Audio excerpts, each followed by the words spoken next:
The cool thing nowadays is just like start shooting stuff. Even little YouTube videos will like stand as pieces of art. This week we have Mr. Paul Emerson.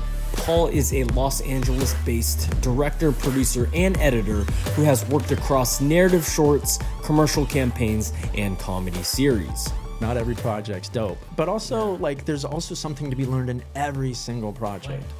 In this episode, Paul breaks down strategies for overcoming the creative resistance and pushing through the big boss hurdles of finishing long-term projects like scripts and short films. Listen, I mean, being an actor is awful. It's an awful thing, and it's heartbreaking. You're playing the game because you love the game, right? I'm very opinionated on AI. It has built its entire model off of everybody else's work that's ever put out work. This is the nugget of everything. What's the resistance? Hello, friends. Before we get started, I wanted to take a quick moment to thank you for tuning into the show. If you're listening to this on Spotify or Apple Podcasts, this episode is also available on YouTube. Subscribing helps the show grow. It allows us to bring on more inspiring guests, bigger names, and stories that inspire, educate, and help us get better today. And every subscription, every comment, every share helps make that possible. So head over to YouTube, subscribe to the Nate Biltz podcast, and be a part of building something bigger. Now, let's get back to the episode. What's up, man? What's up? So what about the calendar thing? I thought it was normal. I thought it was normal to plan out your entire day by the hour. And then so many people said I was crazy. And then I was like, oh, this could be crazy. The responsible antithesis of you and like having a schedule hour by hour, you know where you're going to be. I bet you wake up early as fuck. It's my guess. I have to, though. Yeah. It's just, yeah. And I don't love it. My sleep is actually the worst part of my health. How so? Why? What time I do you sleep go to like bed? 4 to 6 hours. Yeah, see, no, that's like, but maybe you're like Stephen Hawking, something like that. Or I just think I'm a bad parent to myself. I think that's possible. Like, I love hey how you're buddy, talking hey about buddy, that. go to bed, dude. Right. And then I'm like, no, mom, I'm gonna stay up and work more, brother. You know. And it's this That's constant so push and pull brilliant. between 100%. my parent to myself and my inner Right. kid, bro. I don't know if you feel that way. Dude, I mean, like, if I... That's hilarious. That's so hilarious because I have a part of me that is like the brat. He's like, I left to my own devices. It'll be like 2 a.m. and you know, I'm like, it's just like, hey, we should go to sleep. You know, it's late. You got to wake up at 8 or sometime. Yeah. And that's why he's like, I don't want no. No. No, I don't want Yeah. it. It's just that's what I feel. No, I don't want to. Yeah. And I'm like, that's a good point. He Yeah. doesn't want to, so let's just not do that. And we've been there since like actual childhood. It hasn't left us, bro. 100%. And that's the brilliant part. And that's this whole thing. And I know we were talking about calendars, but now there's like this whole thing, like this growing movement about men's. Have you heard about this between boy psychology and man psychology? In the sense, in my understanding of it is, in today's society, we don't have a lot of cultural transitions from boyhood to manhood anymore. So, in my opinion, it's just a lot of biological men are staying boys for a lot longer or for their entire life. I couldn't agree with that more. I think that's exactly the situation. It's like being as a boy who is hopefully coming into his manness at this point, even at my age. It's like It's like the boy mentality is basically, how can you take care of me? And man psychology is, how do I take care of myself and those around me? You know what I mean? There's a lot of boy psychology happening in our country. There's like, and this is all kind of new but tangential to the things I've been working on and like learning about as I go through like sort of never-ending existential crises, or midlife crisis, one of the two, or maybe both. At the same How do you time. switch from, I guess, the selfishness to caring about you and everyone around you? Man, That accountability. Accountability. Yes. Yeah. I bet you're accountable. Yeah. I bet you're an accountable person. Are you saying myself right Yes. now? Oh, okay. What do you think? I like to think so. Yeah, and that's why I said back to the busy schedule thing. It's like when I say I'm going to do something, I always do it to like a sickness. Like I'll get sick if I'm like, oh fuck, I said I was gonna do this with someone. Oh, like I saw Paul, I told him I wanted him on the podcast. Like I need to ask him right now because I'm leaving soon. Wow. You know, I was like, and I was like, if I don't do that, or that's a perfect example. If I didn't do that to you, I would feel sick, bro. Wow. Yeah. So how would you feel if you didn't? Like what's your experience if you don't? Experience if I don't, it's like it's kind of like I want to throw up. I'm like you're a imposter, bro. Wow. Yeah. Yeah. Yeah. And I want to hold myself to that standard too, though. Wow. You know? Jeez. Like, that's really yes, but is it kind of like, but does it feel punishing at any point? It's like one thing. The pressure's high. Yeah. But it's like one high. thing to like hold yourself to a standard, but do you feel like, I don't know the answer to this. Do you feel like you're going into, like it's kind of self-abusive at some point? Like, am I trying to, I don't know. I'm just like, does it feel like it's more detrimental how you're dealing with yourself? I would say it's numbing. It's just like, oh, you just kind of, this is the character that I want to portray. Yeah. And these are the things that this character has to do. Okay. And now it's just like, put it on the calendar. Wow. And just like some days I'll go through the entire day. And it's like meet with this person, do a podcast with this person, have these clients, have this conversation, these phone calls, and it's done. But I just felt I just like played through the calendar and I wasn't really present sometimes. Yeah. Does that make sense? Yes. And so like how often would you say that you weren't present to your, and then you're talking about presence throughout the day. For example, I will, right now I'm present because I've made an intention, I'm having this conversation with you. Great. And I want to bounce off like philosophical ideas or just like directing or talk about acting, movies, whatever. But I think that's why I have to do this is because I know that, okay, wake up. The eating I figured out is just a habit. Right, I eat mostly the same meals every single day, so it's just like on repeat. Like I don't think about food, right? We think about food a lot sometimes, and it could be a distraction from the day. Yeah, 100%. I just think to optimize it, it's just like, okay, food's the same, it's good for you, you like it, it tastes good. You find your like 3 or 4 or 5 meals. Okay, so you're that regimented. You've got like meal plan. Do you do it? Everything. Do you hire one of those services like? No, I do it.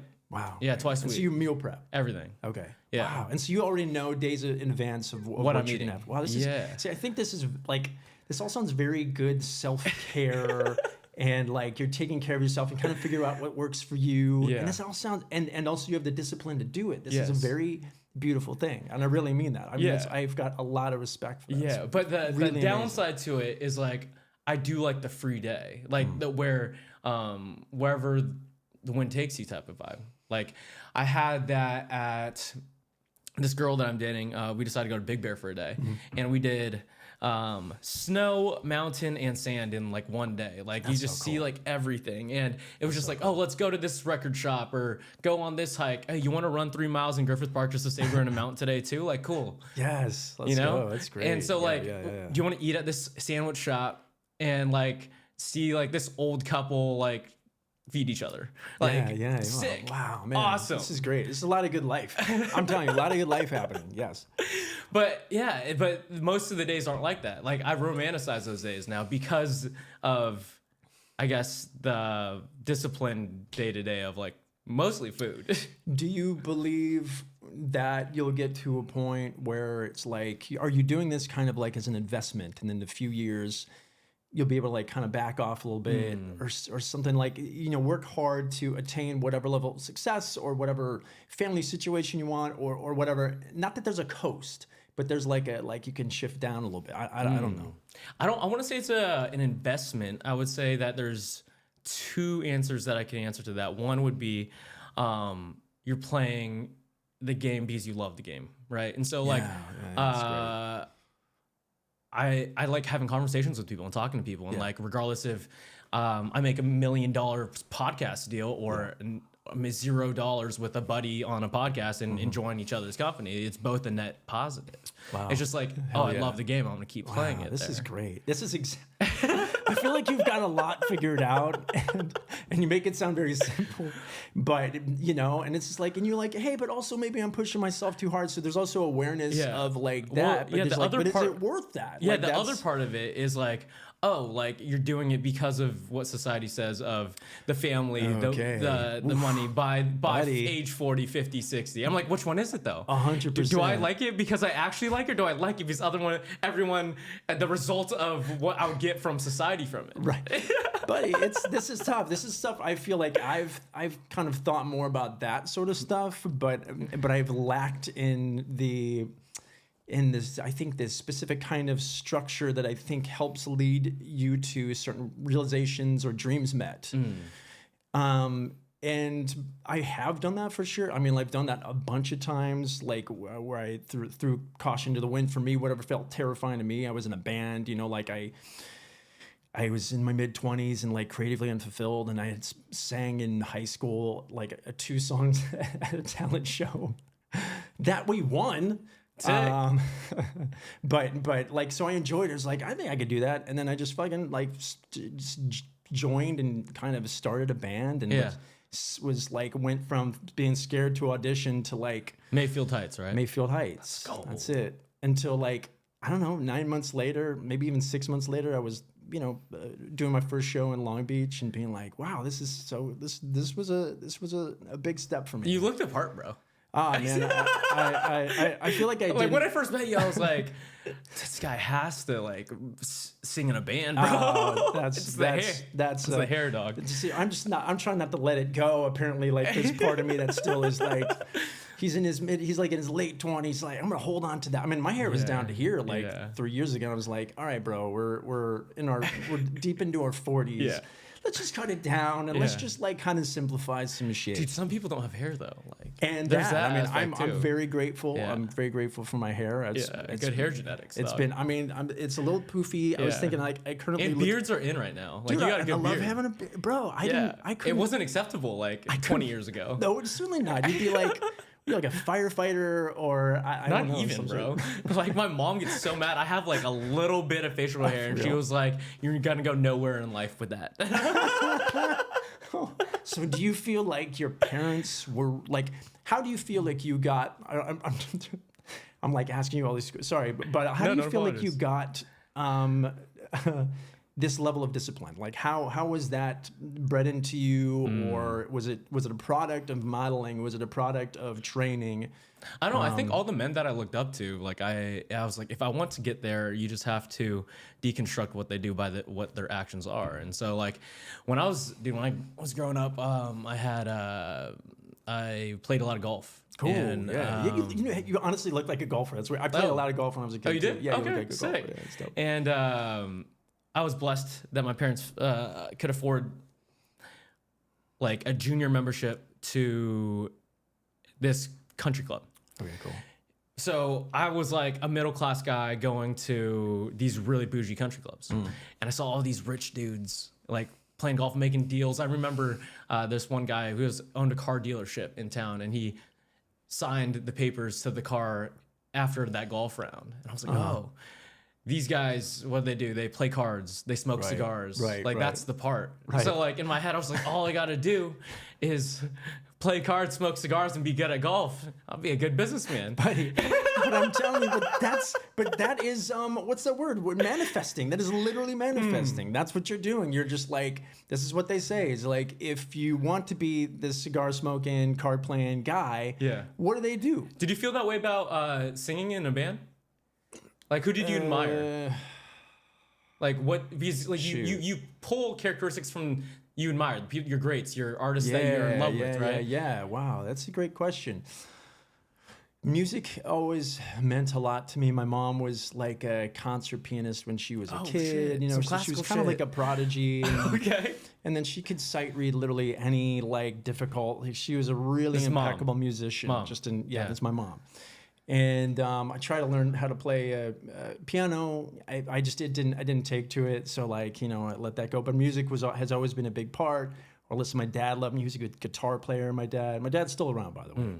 My mom's not, but my dad's still around. And so he played guitar and all this sort of stuff. And so like, I got into that, the Peter, Paul and Mary and all that sort of 70s shit. So it's like all that stuff has been, like music's really been important. And it felt like, I guess, part of my identity and something I've kind of understood, whether I'm good, bad, or whatever. I feel like a language I can speak, and I have not been writing or performing or singing or everything, and I think that's a real shame. I feel like I should be doing something in that realm to like feed that part of me. Yeah, it's like you see the guitar lying down and you haven't touched it in 4 months, and you're like, 100 it's years. calling me.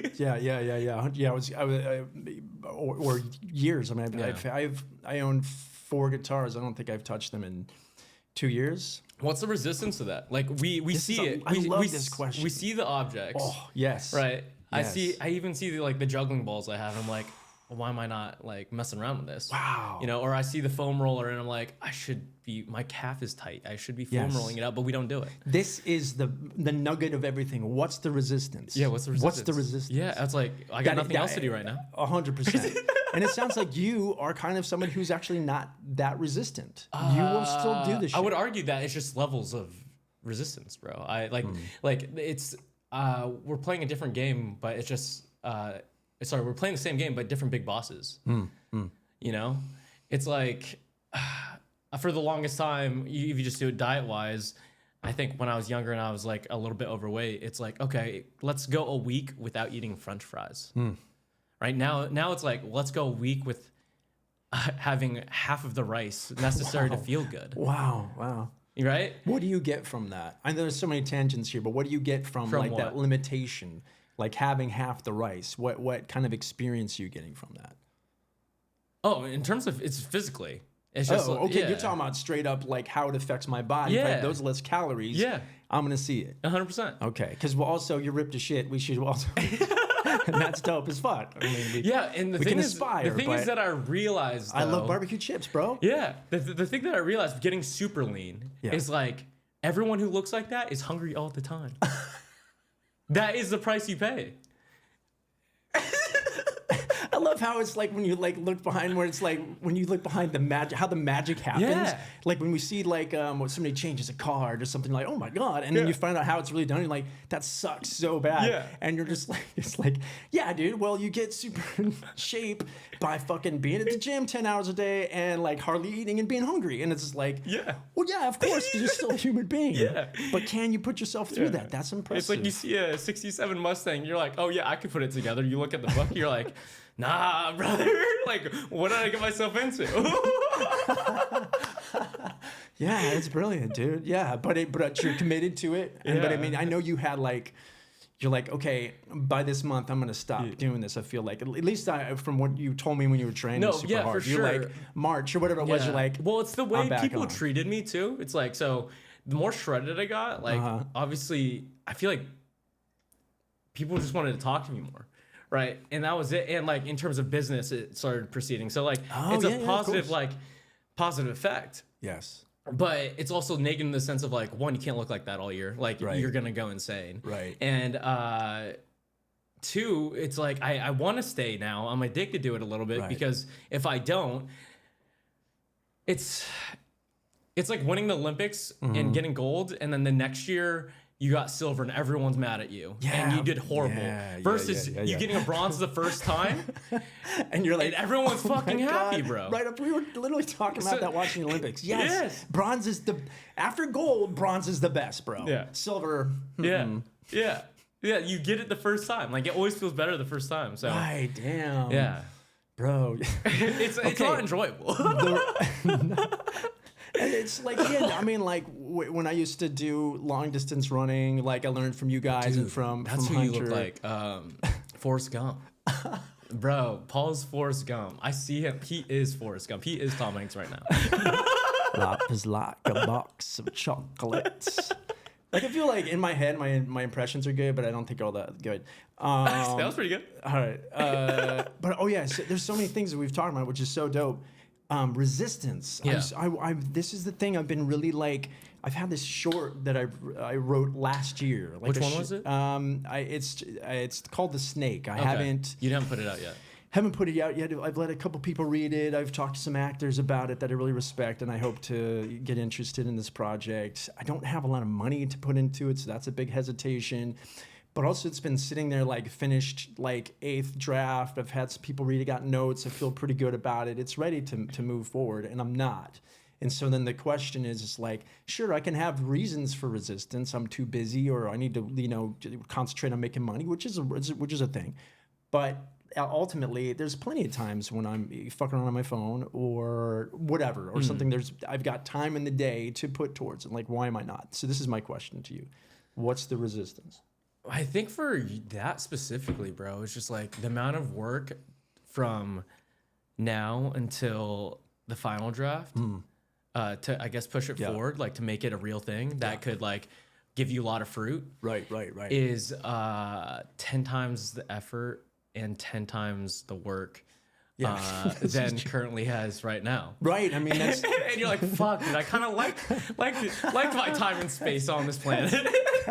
Like, fuck, I gotta put in 10 times the effort and 10 times the work, bro. That's exactly right. But and then it's like, but when you sit back, when I listen to these songs, and I'm sure no one else in the world is still listening to, that we wrote in the band or whatever, I demoed out. It's like, I'm so grateful that I did that. The joy that I've gotten after the fact, the type 2 fun, the fulfillment of knowing like I'm ultimately created this thing for myself.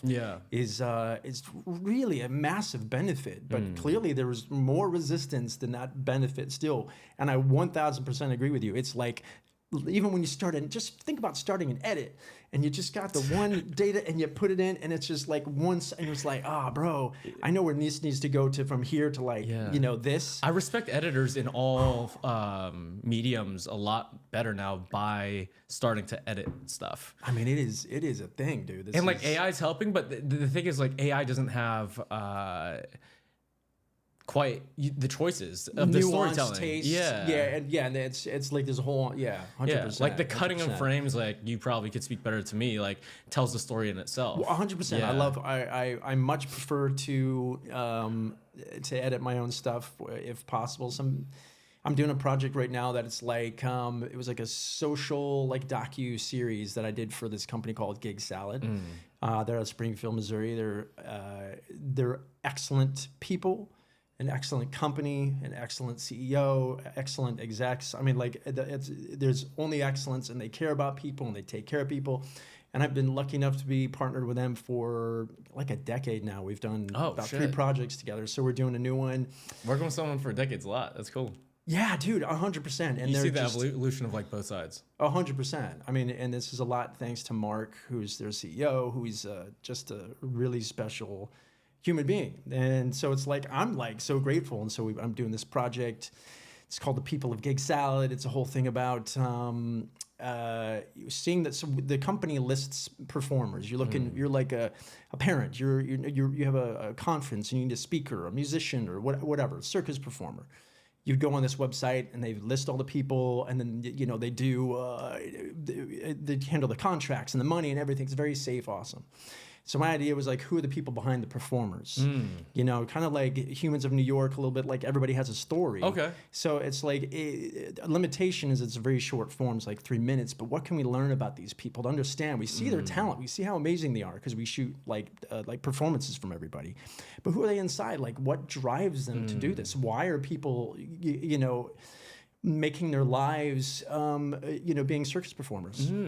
It's anyway, and they're just incredible, and the stories and the persistence to get excellent at what they do, and to have made that their living and their livelihood is it's really impressive. I'm very impressed by them. I think it could be because they're just good at it. Like, if you're good at things, like, you want to get better at those things, and then once you become like the top tier in the thing, like, regardless of how much money you make, you're known for the top tier in that thing. Yeah. 100%. I think that's my theory on it. 100%. Because like objectively, like, that a circus performer isn't going to make more money than someone on Wall Street. 100%. Exactly right. Right. But also, like, this is the thing with artists and musicians. Like, you're an artist or a musician because you have to be. Like, I was a musician for... You have to be. You have to be. For 4 years, I was a musician. I put like just about everything I had into it. We worked hard. We hit their socials real hard, and this is like early socials. We're talking MySpace. Okay, so you said 4 years straight? We did a 4-year stint for sure. And you said you gave it everything you got. I gave it everything. What does that mean? We planned. This is all you did. Basically, so I was an actor still. I was doing commercials, which allowed me and like gave me the time and money to be able to do this. There would be no other way unless you were like independently wealthy. So very gratefully, I had that money. But no, we toured, we practiced, everything. Especially my guitarist Rich and I. Concentrate constantly on like how to get like known and the marketing, the marketing side of things and t-shirts. I mean, we just kind of did everything. I gotta have my chain out. Boom. Anyway, but the point is, I gave it everything, 100%, and then I got burnt out, and then like I didn't. What year was this? It's like 2009, 2008, 2009. I quit, or we quit, and it was like, and I stepped back from it. There was people still touring and doing the thing, and I was like, why did you guys stop? It's just like, I was turning 30. I thought that was a talking about expectations and societal expectations. I thought by 30 you needed to be a man, that you needed to have everything figured out, and you definitely should be getting married. You know what I mean? Like all these bullshit old like boomer Gen X bullshit things. And what I didn't really realize was at 30, I was like still a kid, bro. I'm just coming out of a band, But instead, I was like, we can't put ourselves to sleep, bro. Dude, I'm telling you. I don't know. I feel like I'm getting on a tangent, but it was the resistance towards these characters in your short that you're having. And so you putting out the next steps for this short. I mean, I think that's it. It's like, I think it's the biggest thing is find a location. That's it. Yeah. And then I just got to keep moving I want to talk about AI because in terms of directing. And so I used ChatGPT to make an introduction for you. So I'm going to read it. Oh, shit. Hopefully it's not like somebody else. I'm going to be like, and it could be completely wrong. Okay, great. This is perfect. Let's see what ChatGPT. Well, I ChatGPT myself enough to know. Oh, you do? Okay. Well, I have for sure, because I'm not going to be shy. Listen, I'm a basic bitch. I like looking like, who is Paul Emerson? That's me. Yeah, bro, anyway, it's a classy name. It sounds elite. It's my middle name, bro. Emerson. Yeah, Emerson's my middle name. Oh, what's the last name? Last name is Havener. Havener. Yeah. Emerson sounds better. Is that why you changed it? It is, and it was the biggest reason is it was simpler. Like, especially when I came into the industry in the late 90s. Yeah. Like, it was like easy, simple, very Anglo fucking no names. Yeah. Like, Havener's German. It's not, but it's just hard. People say Havener all the time. Emerson, boom. But you still get two Emersons. And I'm like, okay, that's I think ease of saying the name helps people remember it too. I stopped going by Nathaniel or Nathan and just by Nate. So at a bar, someone could remember me, or at training clients at a class, it's easy to remember. Boom, quick. One syllable. Boom. All right, welcome back to the Nate Biltz podcast, where we sit down with world-class creatives, entrepreneurs, and performers to learn how they think, how they build, and how they get better every day. Today's guest is director, producer, and editor Paul Emerson. Wow, okay. Paul is a Los Angeles-based filmmaker whose work spans narrative shorts, comedy series, and commercial campaigns. His projects have been recognized by outlets like Vulture, Adweek, and The One Club, and he's built a reputation for sharp storytelling and a strong comedic voice. Wow. Before stepping behind the camera, Paul was actually the lead singer of a pop punk band, a creative background that still influences the way he approaches storytelling and collaboration today. Paul, welcome to the show. Wow. Honestly, that's I think that's true. Wherever ChatGPT got that. Maybe from like one of those like shout out LA things, those shout out LA things are like, you've been chosen. And I'm like, yes, thank you, I have. And then I fill it out and shit. And so I'm sure that's where they came from. Isn't it crazy that the internet could just pull that out? Like, I used to think really hard about introductions. That's, by the way, that was a good introduction. That was great. I loved that. I mean, like, I felt good. I felt like it covered a lot of bases. Nice. It wasn't too much. It wasn't like every single thing that you have under your resume. You know when some people, like, they go up, you go for a job interview sometimes, like, what's your experience? And they go, I'm like, what?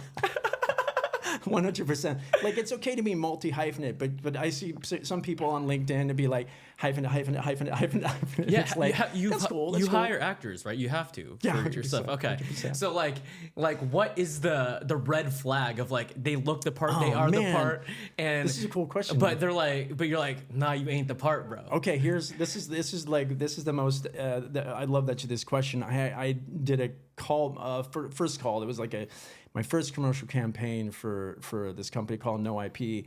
And we were hiring this like Russian guy to be kind of like a creeper in this spot. And like, look at me laughing at myself. What a douchebag. Anyway, no, but so he's supposed to play like this Eastern European or whatever, but he doesn't. Anyway, so we have the casting. It's like one in person. Like, we only did a single because we didn't have a lot of money for casting. And this guy comes in, and he's like he's not Russian or Eastern European, but he sounds great. He looks the part. He crushes it. I'm like, oh my god, this guy, and he's like nuanced and subtle and like really gets, and he's funny, and you're like, oh my god, dude, we're so lucky because we found some great casting on that whole campaign. But anyway.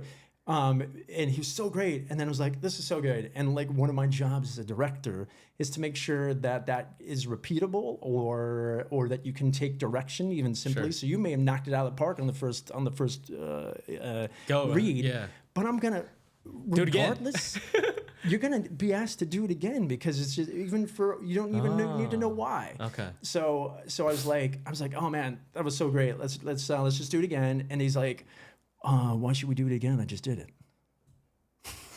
Oh. And I was like, yeah, well, I mean, just to get variety. But from that moment, that was a red flag. Done. 100%. Done. The best guy by far. Like, the guy we got, actually, I shouldn't say David, is actually impeccable and probably did a better job. And that sounds like me backtracking, but I really mean it. Like, for sure, he was just a better choice anyway. But in the audition process, it seemed like he would have been the upfront guy and just killed his own chances by being a dick, bro. I mean, like, right? And that's the only thing. And it's just like, I don't want anybody to kiss my ass. I don't need that. It'd just be like, we're just all trying to do a thing together, man. That's it. That's it. Where does that energy come from? Because, like, for example, I had a sense when I met you the first few times, I'll be like, oh, that's the type of guy I want to have a beer with, right? Well, that's nice. Thank you. And you're welcome. And but there's a lot of people like who will do stuff like that, or like the guy at the coffee shop who yells at the barista for no fucking reason. You're like, whoa, brother! Like, just say the line again. Yeah, 100%. It's just like, it's such a strike to his ego. Apparently, if it's like he knows he's good, which is great. Yeah. I mean, no shade on that, but he's in his own way, and I bet nobody's really said like, hey dude, like, you're impeccable, but you're intolerable, and you don't know how to collaborate, and you don't know how to work with other people, or maybe he's a sociopath. I don't know. Regardless, he's out. What have you told him that? No, it's not. I mean, that's like, it's not my responsibility, and like, also that's the thing. He didn't feel very safe. That's the thing, though. Like, how do people know that? How do they find out? Like, if no one's willing to like listen. Tell them. Let's see. Because like, I feel bad a lot of the time when I'll see something. A good example would be a buddy of mine would just harp on his relationship about how he's being mistreated or something like that. And 8 months go by, it's the same shit. Like, hey brother, like, I don't think this is it. Right. Right. I was like, shouldn't I have told him that a lot earlier? I don't know. Yeah. You It's such a thing. Like, you don't want to be, it's like, I'm thinking, would I do it nowadays? And I probably still wouldn't. The difference I would make, because then what I did was, like, he did that, and then I was like, even though I knew in that moment, like, oh, I'm not going to consider this guy, I wouldn't. I had him do it a second time because I was being codependent, or I was like, didn't want to like ruffle feathers or whatever. And nowadays, if somebody was like that, I'd say, well, thank you for coming in, and just like, that's it. Be done with it. Yeah, like, because if I know without a doubt, I'm not trying to make people feel good, but I'm also, it's like, I mean, and then he went on to kind of like insult my writing partner, producer that was there, like, very low key, and we were just like, this is not the way to do this. Yeah. Scoping good talent in business as well as acting, as well as like whatever, is so hard, dude. 100%. Yeah. And it really, the product is always the talent. I agree.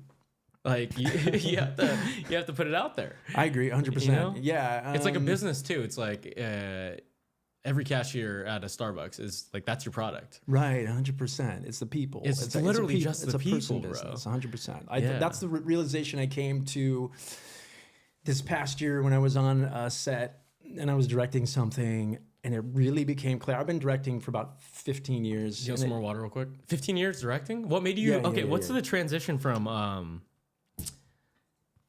rock star Paul 30 to directing?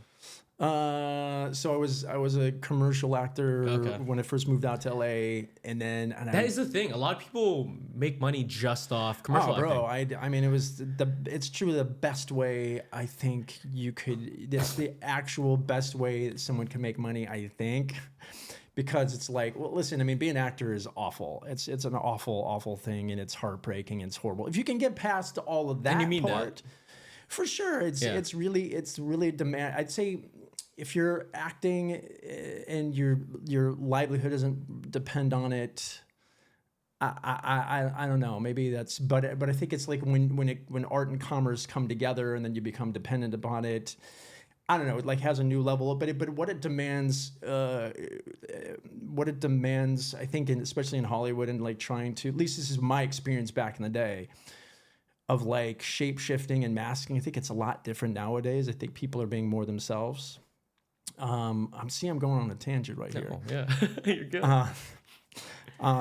But it's hard. It's hard to take that much rejection. It's hard to be available. It's hard to wait tables. You know, when you're not waiting tables, you're in acting class, or you're like you know, if you're going to be successful, you're present to it. You're doing a lot, especially on the theatrical side of stuff. You said that with so much certainty. You just said like that's how it is, and I was like, whoa. I think so. Like you're like, no, this is the way. I had a lot of success in doing commercials as an actor, and I worked with a lot of really cool people, like directors and DPs. It was just getting to learn at that level, and it was at a time when they were throwing like millions of dollars into commercials, and so there's these massive commercials, and it's just like the hugest production. You're like, this is a thing to be a part of. Holy shit.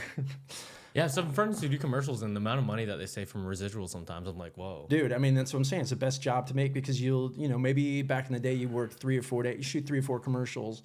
That's probably making your year. And if you shoot 3 or 4 commercials, you're also probably at the top of your game. So it's just like the number of people, that's not a lot of people. So it's if it's a great job if you can get it. And I was very lucky.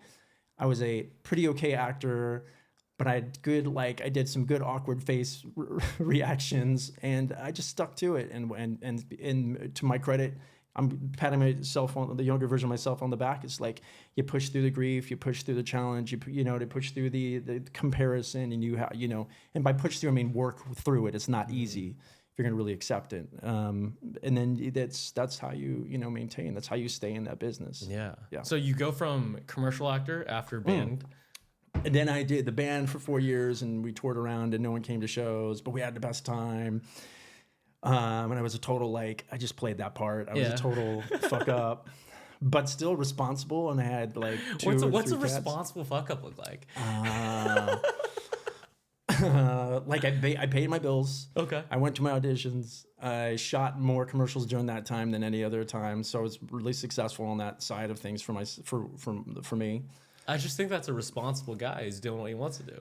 But then on the other side, when that one was in rock world, it's just like how I moved through the world, my sense of entitlement. What was that feeling like? I was super entitled. I always wonder, you especially lead singer. You play lead singer of a band, and people watch you, right? And it doesn't matter if it's like small group or a big group or a big venue. 100%. It's like your center of attention, and 100%. It's like your thing. Like, what is that like? It's fucking terrifying. Terrifying? Or did you enjoy it? Yeah. Like fully? No, definitely. Listen, for me, the bigger the crowd, the less terrifying, because it was so less. The bigger it's less intimate. 100%. So those shows, I always felt the freest. But if it was like us and 15 people at a bar in like Huntington Beach, I feel real exposed. And it's like, I gotta rock out in front of like these 10 people. And it's like, the answer is, yeah, you do, dude. If you like this, you do.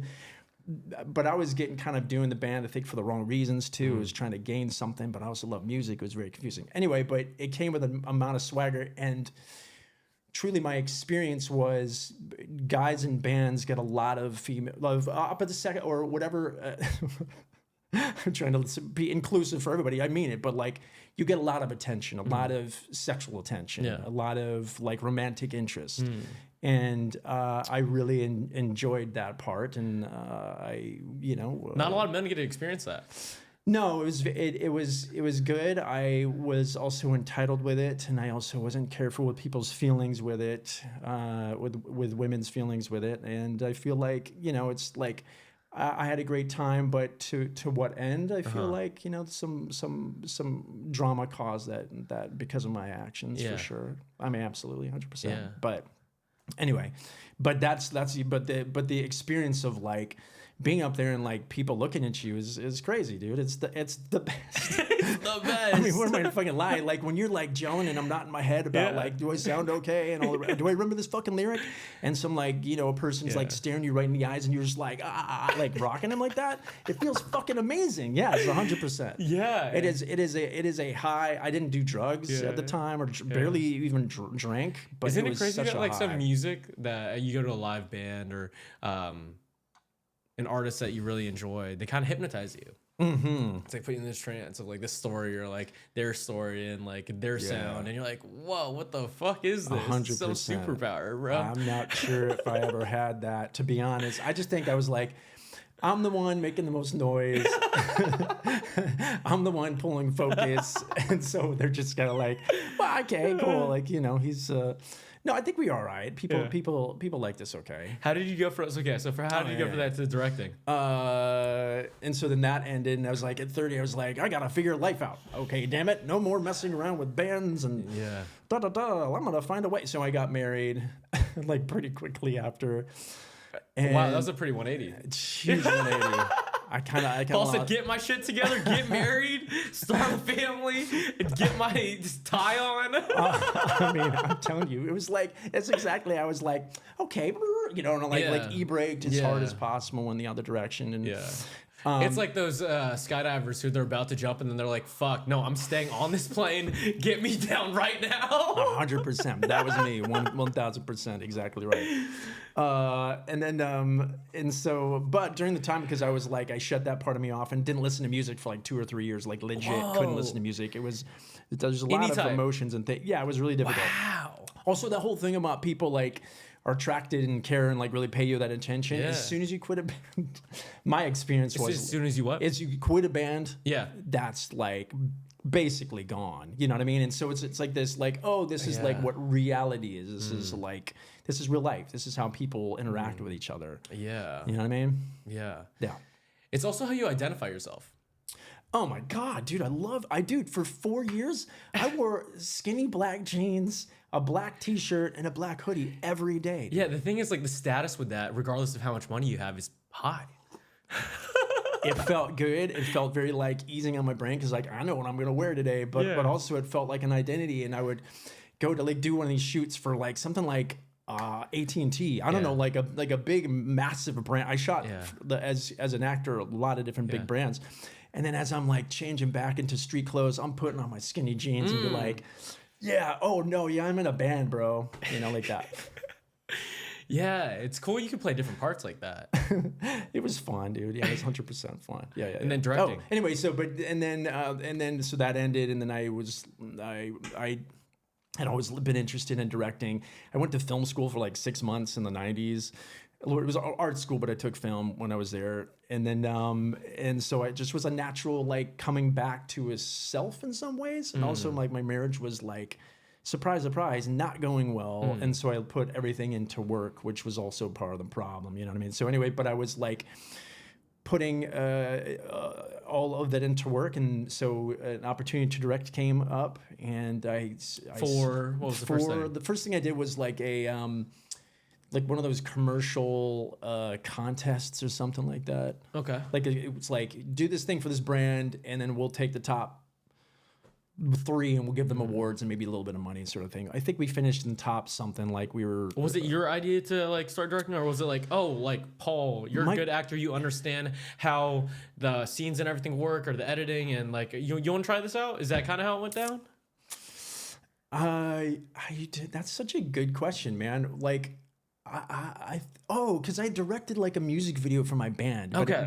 But directing means like it was a one-er thing set on my webcam. And we kind of all were, so it was kind of all of us, but that was like my basic idea, whatever. But I think I enjoyed that process. Then I shot another little short with a friend in like a couple years. What did you enjoy about it? I think that's like a way that I can say the things that are hard for me to say, for me to communicate, like through tone. Like, this is the thing I'm interested in. And that's like part of communicating me and the stuff that I like. Yeah. Think it's a better way than you acting in it? I don't think I've been able to like so far hit the emotional point of acting. I think there's like, I don't think I've been very good at making characters. It's just been very perfunctory, but I kind of know what the camera would like to see, I think, as an actor, or maybe that's just how I would do it as a director. Okay. So you did the music video and then you got off. Music video, I did this like contest. I definitely have to summarize some shit here. I get it. I did the contest. It's like, it'd be like a 17-hour fucking podcast. Anyway, so I did this contest, did well in the contest. My buddy asked me if I wanted to direct a sketch because he saw the contest commercial and he liked it. And so I directed this thing called Lie Detector, and it was part of a sketch comedy group that I eventually joined. It was very, very blue comedy. It's super funny. What does blue comedy mean? Sexual in nature. Okay.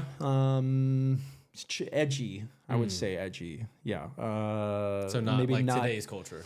Not so much. Maybe generally, overall, it was even edgy at the time. Anyway, so we did this thing called Lie Detector. We shot it. It was like $450 or something. I split it with Dane Hansen, is the writer of that piece and also appears in it.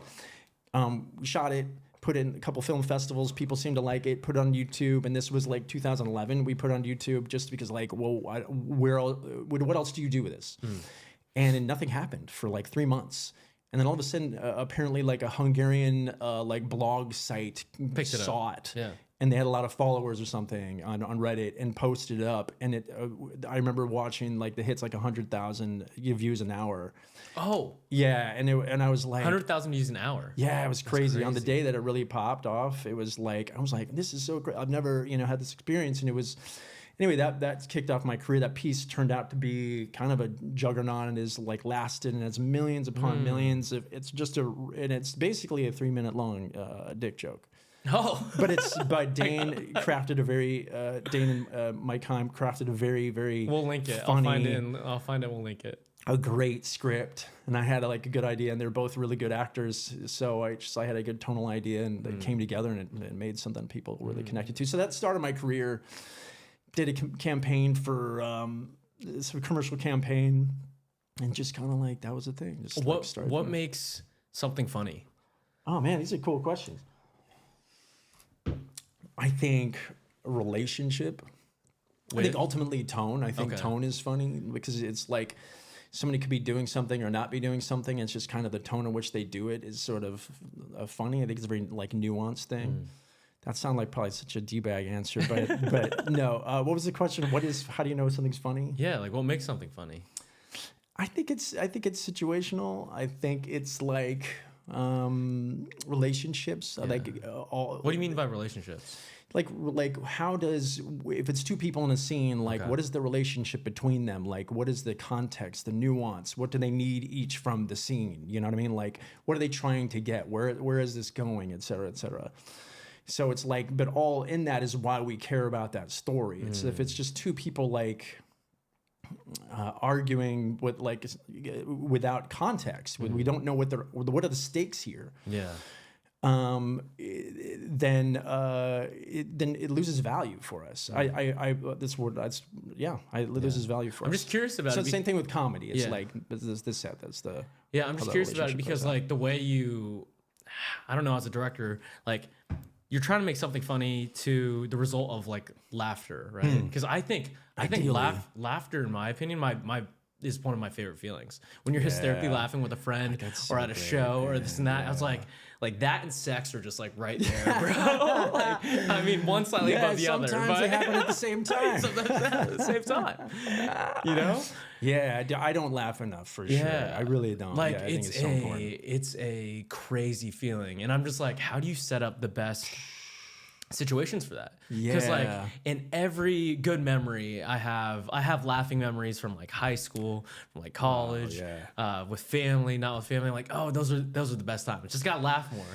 I couldn't agree more. I think it's like we could all use more joy in our lives, especially nowadays with the craziness in the world. I think it's like, you know, it's like we can be concerned. We can have our focus on that. We can understand what's happening in the world and what we need to do about it or what have you. But we can also experience joy at the same time. I think it's we could be working on our stuff. We can be in recovery. We could be going through a tough time or whatever, but I think it's like this is all like, I'm touting this like I've known this for a long time. This is like my very recent realization. I think it's like we still have to, and I think there's self-compassion in that. I think there's self-forgiveness in that. Like I am deserving still of having joy, even though I'm going through something hard or I'm working hard. I think it's like that in society or in your job or in your relationships and stuff like that, you're still, you're still allowed that joy. You could still have it, experience 100%, it. 100%. Yeah. But it's hard. It's hard to split it too, though. It's really like, difficult. Like, I had a client's like dog pass for this like crazy situation where the vet like spayed the dog wrong, and it was a puppy, and the puppy passed away. Oof. And like on that same day, he's like crying on me at Nomad at the gym. And then that 3 hours later, I'm running the mountains, seeing a sunrise. Wow, yeah. Right? Oh my God. And you're like, whoa, like some people like let that experience, or at least for me, like that could have affected my whole day. Just that experience. And like seeing that experience with a good friend, client of mine. But also, like, I was smiling down that mountain with the sunrise, like running, breathing hard. Yeah. It's like, it's just crazy. But that's a beautiful thing of like the dynamics of life. It's ultimately why life is so beautiful for that exact reason. Yeah, like to experience the deepest love, you need to experience the deepest heartbreak too. 100%. Like that's like how dynamic this life can be, and like how beautiful is that. I'm not sure if it's great for our nervous system if that was like every day all the time, but like, to miss out on an opportunity like that sounds really detrimental. It feels like there's a lot to be gained in that perspective of like the duality of life, the, you know, like, I don't know, like the kind of the extremes. And that's what do you think the measurement of how crazy it should be is at?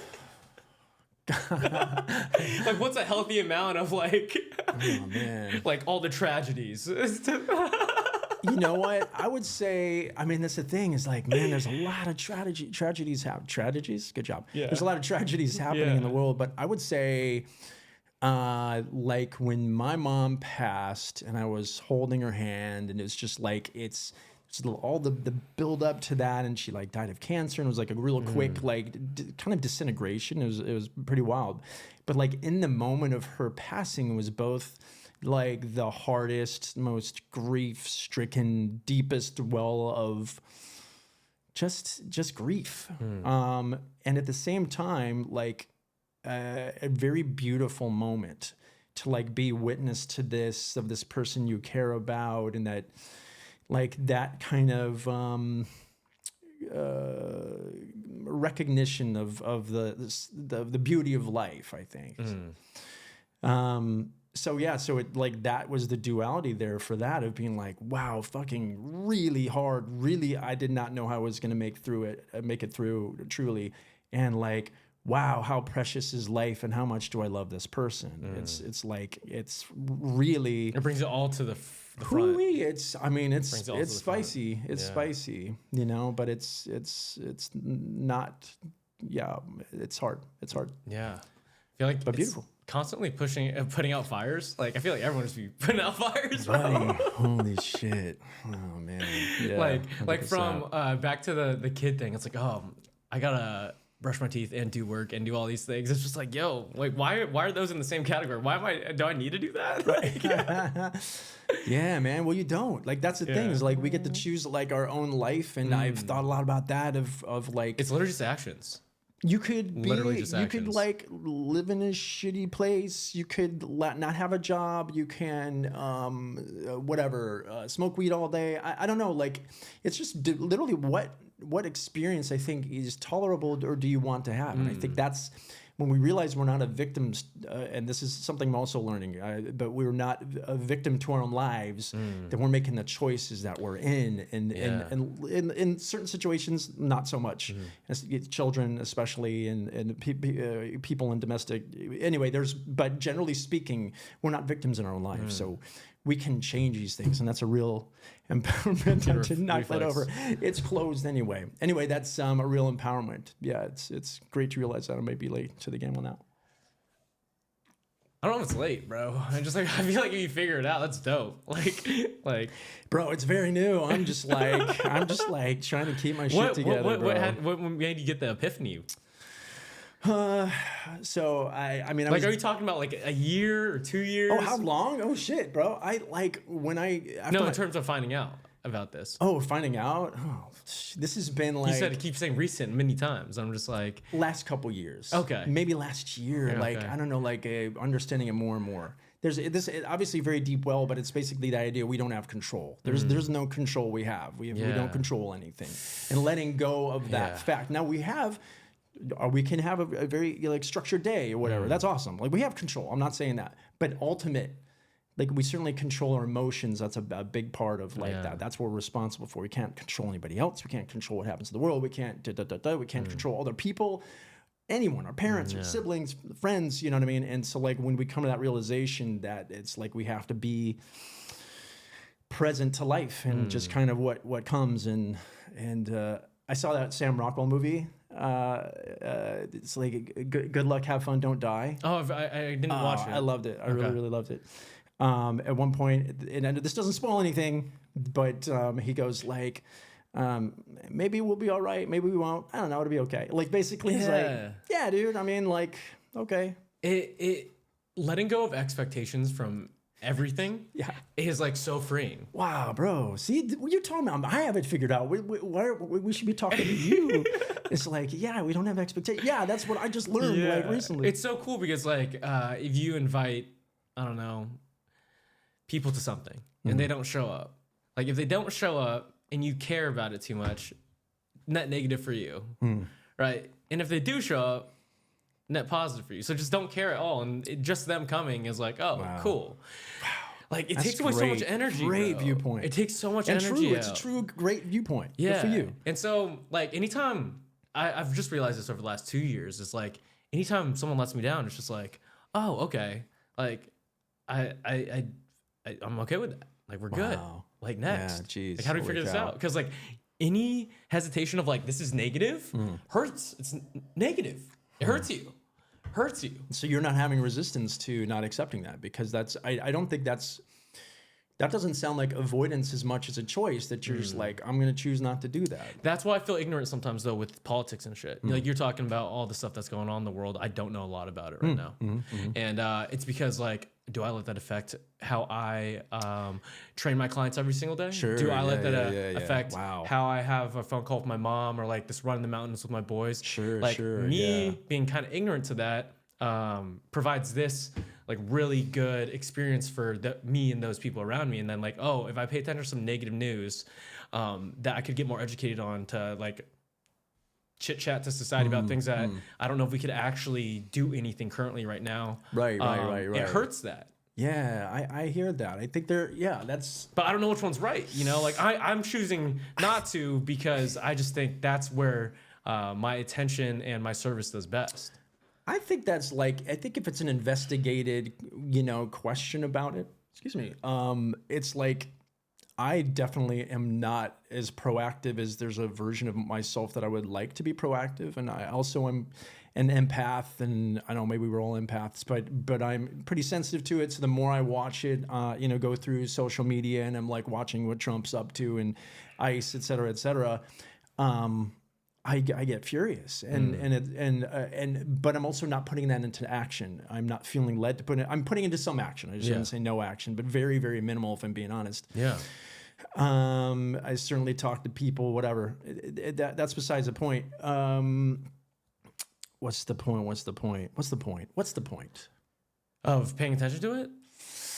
Because I think if you have to pay attention, you have to put action into it. I mean, that's the thing. I think that's exactly the reason. And so I'm like, I would like to be checked in enough as like, are we at a place where we really, really need to take to the streets? Like, and maybe you've been in that place. I don't know, like, you know what I mean? Before, what have you.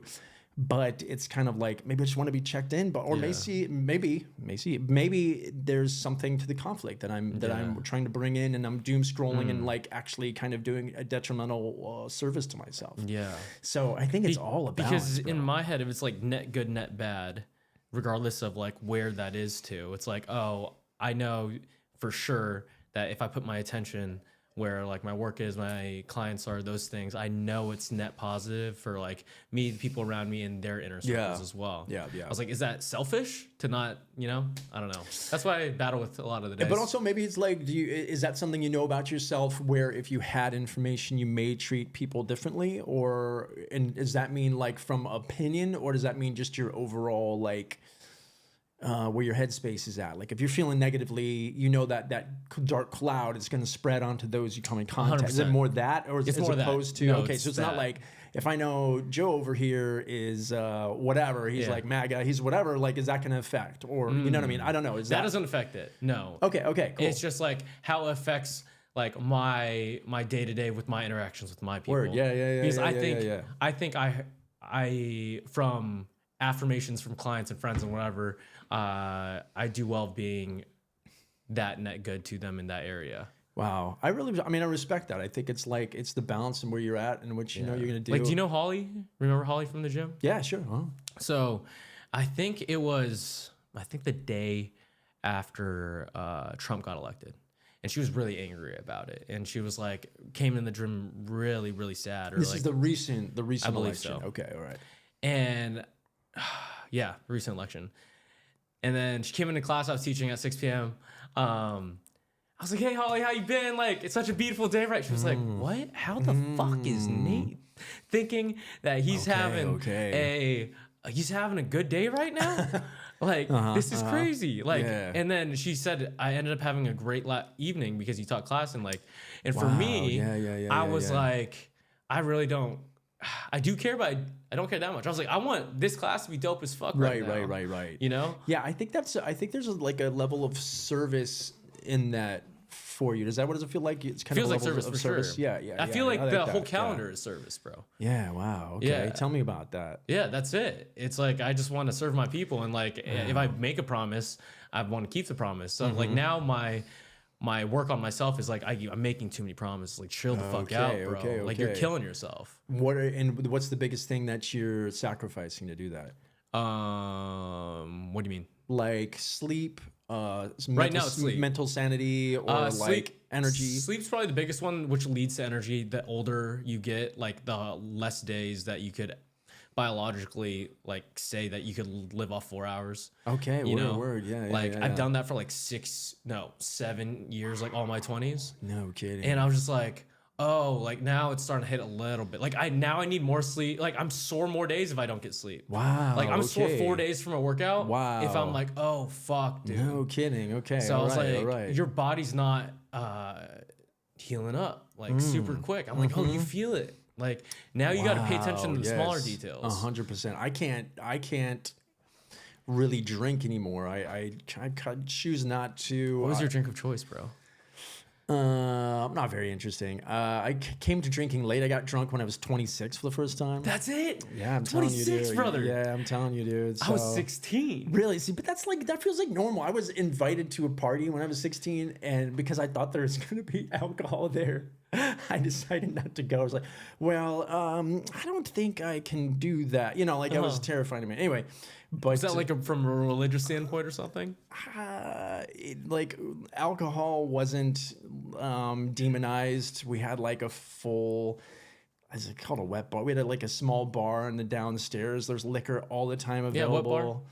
Yeah, like a little wet bar. And so like I always had booze. You know, my stepfather he like always kept like a crystal decanter of, I think maybe Jack. He really liked Jack, and he would come home and it was the always glass available. decanter. What was it? Yeah, like a beautiful like very welcoming. 100%. Like on like a side table. Anyway, so it wasn't like Isn't it weird from you put it from a bottle into a decanter and it's like, oh, it's kind of demonized, and now it's kind of like, oh wow, classy. This is Oh, you actually make a great point. I mean, we're rewatching my partner Carrie and I were rewatching Mad Men right now, and it's just like to see is like how much drinking culture is, and they just had the brands out there, and it's like a certain level of.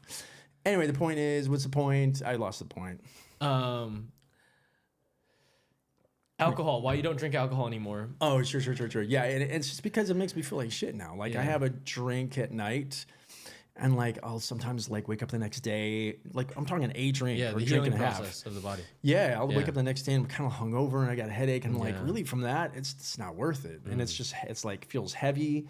So I do a lot of NA beers. They're legit. Love it. Do NA beers. So you still like the taste of beer? I do for sure. Yeah. So I would say probably Like beer IPA over type of guy, like a blonde type of guy. Yeah, like more. I'd say more IPAs, and then I'll go on for like a Kolsch, like a lager, like a Peroni maybe.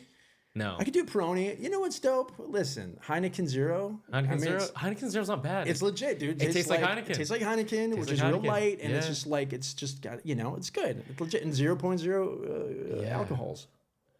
It's like the stories that you tell with alcohol too. It's like Blanton's was in a lot of James Bond, or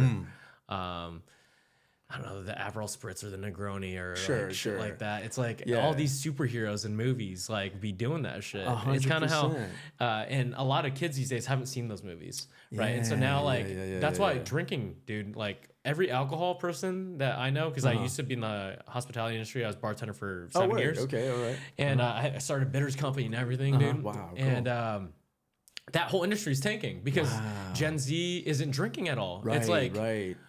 The alcohol sales is less than 30%, I think. Wow. And so like crazy. all these big dope companies are like going out of business. Wow. And I think it's just a culture thing, bro. I think 100%. I think people overdid it. For sure, we were like cocktail every single night over the pandemic. That may have also been not only the taste of just like constant cocktails like every night, but like I may have like toxified my liver or something like that. So it made it, my liver's like, hey, let's just not do alcohol. I'm like, that's great. So I don't drink so much. But is there what's the occasion that you like drinking?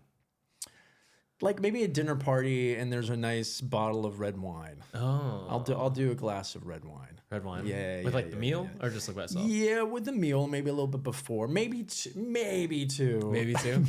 Does two fuck you up now? The next day? Like early enough and like around, and red wine and around the food. But we've got these friends that have got really impeccable wine taste, and so it's like if you're gonna go to their house, do you think it's a real thing? have a glass of wine. What, like Wine taste? 100%. Like there's. Do you think it exists? For sure, man. They know their shit, and these are good wines. And I'm like, so every time I'm like, yes, please. Yeah. It's It's just like I see documentaries like the Coca-Cola brothers. Do you see that one? I didn't see that one, no. It's about this wine documentary, but they bought these fake bottles of wine for like millions of dollars. Okay, where? And they ended up being fake. Yeah. Right, but like no one could tell. Like there's a lot of wine tests that you'll compare like 3 different types of wines together, and just by price they'll say like the one that's most expensive to taste the best. Where, right, so psychologically it's like 100%. I studied this for a little bit, so I was just like, is this real? Is it not real? But then and then you'll have a tier 4 like sommelier, and they'll drink the glass of wine and they'll say the exact varietal, the year and region where it's right, exactly. I'm like, fuck, that seems real, but are you like are you a mentalist, bro? I mean, are you like a magician in some way? I think this is maybe they're taste makers or something like that. I because sometimes for me like how does this smell like cocoa beans? 100%. This one is like this one's like cat urine. Yeah, you know, I mean like legit. And then I don't know. There's just some nuance to that I just personally like. I guess better. I don't know. There's like a clarity. It's just, you know what I mean. But also I'm not talking about hundreds of dollars. Like these are probably like. What, I don't know, $40, $50 bottle of wine, which is to me still, you know, pretty fucking expensive for wine. But, oh yeah, for sure. But anyway, but there's some for like thousands, millions. 100%. Like, yeah, like $1 million. I'm fine. Yo, so some of your shorts, like Chowder and the New Me, or like a couple other ones. They're like very old money vibes. I don't know. Like, is it the way it's shot too? That's cool, man. I like that. It's it's old money vibes. Yeah. Is that like what you're going for? Yeah, I'd say like Shouter we originally did as like this little short we shot in my partner's apartment in Hollywood. She's a good actor, by the way. She's great, man. I was She's like, Carrie yo. Barrett. Carrie Barrett. She was on Henry Danger for years. Yeah. And she's brilliant. And Because I'll see her in class sometimes and be like, whoa, like you're so different than that 100%. thing that you She's played, bro. she's so good. And so then her one of her comedy partners, Katie Fullen, also brilliant. So they're both brilliant actors, brilliant writers. And I was lucky enough to be like, hey, can I like direct a thing for you guys? And you know, and our three spices came together to make this really interesting thing that we really liked, and so we built that from there. And then we made the Chowder series, and they had sold that idea to the show Cake on FX. It showed on FX, right? Yeah. Or I could think technically FXX, but wherever Cake, I think Cake was FXX. And but it has like we called it what is it?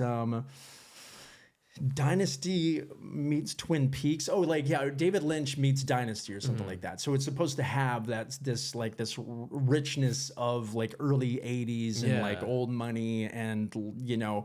But they were so brilliant that they were kind of playing the actors playing the parts in it. Anyway, it became very meta, but they're so great, and I'm really proud of that. Why is that series? Why is that style like? I feel like people really like that style, not necessarily. I mean, movie standpoint too, but like just artistically. Like now, like it's very romanticized now. I think for me, it's been really exciting as a director to like these genres that I really enjoyed, like growing up. Like I loved 80s television, and to like have to research and see what's that vibe, what's the look, what's the tone, and how do we repeat that. And that's a real fun exploration. I really super enjoy that. So we did that for that, and then we did one called Luxury, which was like it's supposed to be like a 1991 public access show in Phoenix, Arizona. And so we shot that with like the jankiest cameras we could find. Yeah. And so just really leaning into the tone. This is the whole thing about creating the tone, like the whole space. Like, all of it is I want it to feel tangible, I guess circling back around to AI, as a director, are you worried about it at all? Or? Definitely. No. Yes, I shouldn't say no. I think I'm very opinionated on AI. I mean, it's first and foremost, it's for generative AI. Which is what? Generative would be videos, music, but it has built its entire model off of everybody else's work that's ever put out work. So every movie and every TV show and every influencer and every, all of it has been taken from those pieces without reparation, like without like paying creators or studios or directors or whatever. Without, or credit for that either. And so it's just like you're stealing from artists and creating this thing that's making tons of profits. So that's fucked up. Yeah. And I don't know if they're trying to figure that out, some sort of like broad licensing deal. Yeah. Some broad licensing deal, or I don't know how they would figure that out. I think generative, and I'm talking about in long form and trying to replace crews and talent and writers and actors, just, in the long form space, is I just think bad for humans and storytelling and evolution. How so? Because AI is giving us it's giving us an opinion on the human condition. It's giving us it doesn't have the taste. It's not sentient, at least not yet. No, but it's not sentient, and therefore it doesn't have an opinion. So it's just regurgitating. It's not coming from a true creation place. Now that said, so I think that's how that's bad for evolution and for art, because if you take artists out, if you know what I mean, people are still going to do art, but it's video and films and TV are such part of the human experience. I mean, that's why we like them, the relationships, the relatability, 100%. Yeah.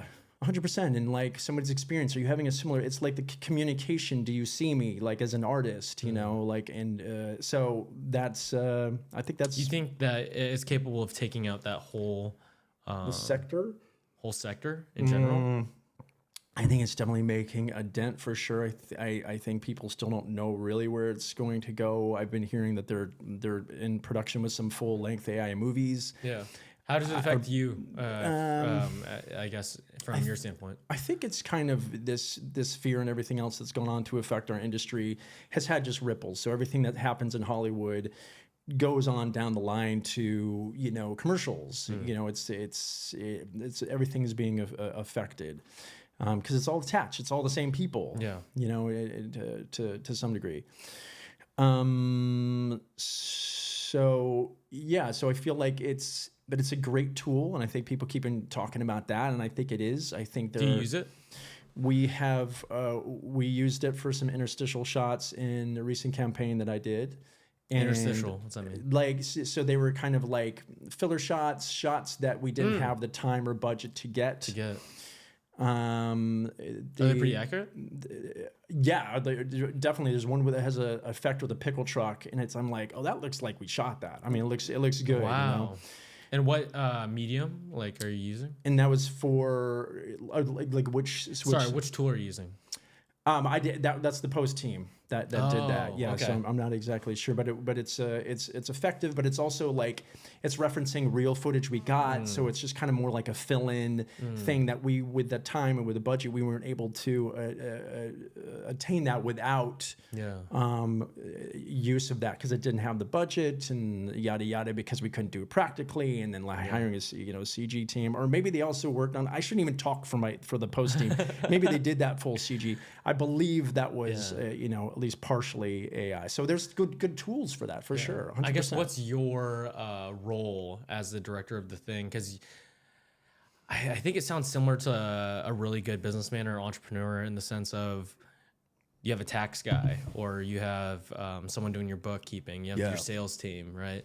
At least that's the world that I'm studying. So I guess comparing it to like being a director, like do you have a little input in like those teams to create like the end product pretty well, or is it just like I hired you to do this job, this is the job you're doing, and like I know you're good at it and I trust you to accomplish the mission? Yeah, that's a great question. I don't know what our team did and how that came up, if that was discussed previously or again what implementation they used between practical CGI and AI. So I actually can't speak too specifically, but I believe that was at least a part of it.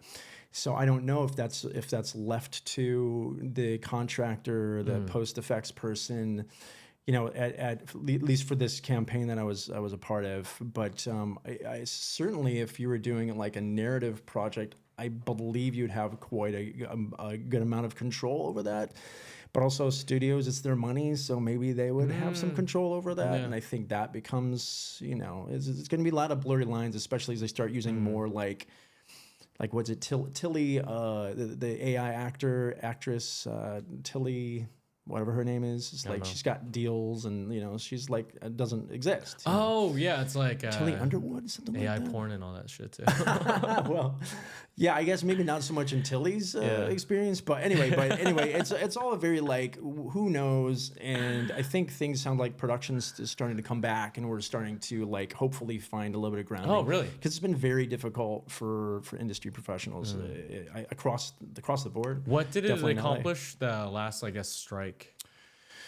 Oh man, that's such a political question. I don't know anything about the world, so I'm just curious. About it. Okay, sure. I mean, I am somewhat knowledgeable, but I can only speak from my perception. I think for the writers, I think they got some protections in their new deal, and I think that was really good for them. I think that probably the directors similarly, the writers especially in regards to AI. I believe I can't be quoted any of this stuff. I think the actors. I mean, like straight up, they deserved, I think, a better contract. I think there should have been better, protections against AI. I don't think they really like gave. But it was tough also. It was a very long strike. I understand the pressures they were under to like, they've got a membership basis. Like, we need to work again because we're like have mortgages and families. So it's very super duper complicated. Yeah. But I feel like maybe SAG could have held on a little bit longer and maybe gotten some more, but maybe not. I wasn't in those meetings. Maybe they were like, listen, you'll never get this and we'll starve everybody out. Like, I don't know. So it's very complicated. I'm confused in the sense of a lot of actors aren't acting in LA, and a lot of actors from not LA are acting based on budgets and everything. And so like, why do actors and talent and everything decide to stay here? I mean, it's like a lot of the development is in LA. The industry is based out like, of did here. you move the to major LA studios for sure? For directing, 100%. Yeah. And so I think having it as the general home base, Atlanta certainly has a lot of productions, and it's definitely like another Hollywood for sure. There may be even others, similar size markets that are also having this kind of a thing. But it's, like production costs a lot, and you can, there's tax incentives that Georgia has that LA or that California doesn't have, but California's working on and incentivizing a little bit more and sort of fixing that. LA Film, which is like the company that handles the permits, like location permits, they're trying to make the process easier. So things are happening. And there's also some, there's a lot of complications to everything I'm saying, but it's hard. Yeah. It's a lot of artists are, people have retired early, people have moved away. Actors aren't acting as much. It's a tough time. Yeah. What does, I guess doing the art, putting out your work, the creative side, like soulfully do for you? These are cool questions, bro. Yeah. I think that's the part that I'm struggling with is like, I think it does a lot for my soul. I made mark of the last couple times I've been on set and shooting stuff of like how much joy this brings, how much connection to my like soul and spirit that doing this work fulfills or hits. And I've been... In what way? Just kind of in like recognition of soul fulfillment or a level of peace or connection that I've in the professional non-relationship interpersonal world that I've received is from doing this work. It's like that, regardless sort of like what project it is. I mean, like, listen, not every project's dope, but also like there's also something to be learned in every single project. Like I saw your Sling TV one. Oh, word. Like actually like as an ad. Oh, like cool, like cool, not. cool. I was looking back. I was like, oh, I saw that multiple times. Oh, cool. Yeah. And I was just like, was that super fulfilling to put that? That was such an interesting one because we shot that like in June of 2020. So like things were shut down for sure, June 2020. And that was shot in Richmond, Virginia. And my mom was sick. It's the pandemic. My mom was sick with cancer, so I didn't want to go anywhere. Yeah. Also pandemic and like flying and all the things. So I was just like, listen, I'm going to have to, and they're like, okay, well, you can shoot it remotely. So I directed that entire thing remotely from my little office/guest room. Had like 2 screens up and they had like the monitor. I never met anyone from that production besides the DP, which I have. Shout out to Cooney. So that I've only met him in real life, and everything else was done over. It was wild. It was cool. Anyway, but yeah. The stereotypes on it were on point. Like, why do you think like characteristics of ignorant rich people? And we're like, it was that. It's like everyone yacht for sure. Dude, I love that dude. Like he was such a good. Like my direction when I was watching because he was such a good actor. I was like, oh my god, you're such a good douchebag. Like he played such a good douchebag. Yeah. I don't know him like at all. He was really lovely to work with, by the way, and super good and very like an ex. I would hire him again for sure. Nice. He played an unbelievable douchebag, and you're like, that's great, dude. Like super lucky to have him. Yeah. Where do you pull your talent from? I so that one was cast maybe locally, maybe Richmond, maybe Atlanta. I think regionally at least. But yeah, people came to play. They were great. They were great. Is there like a path to it? Like say there's like I don't know, like a 10-year-old. They're obsessed with movies. They've watched all the great directors cool. do the thing, Yeah. and they're like, "Yo, like, I want to do that." Oh man, I think that's such a cool question.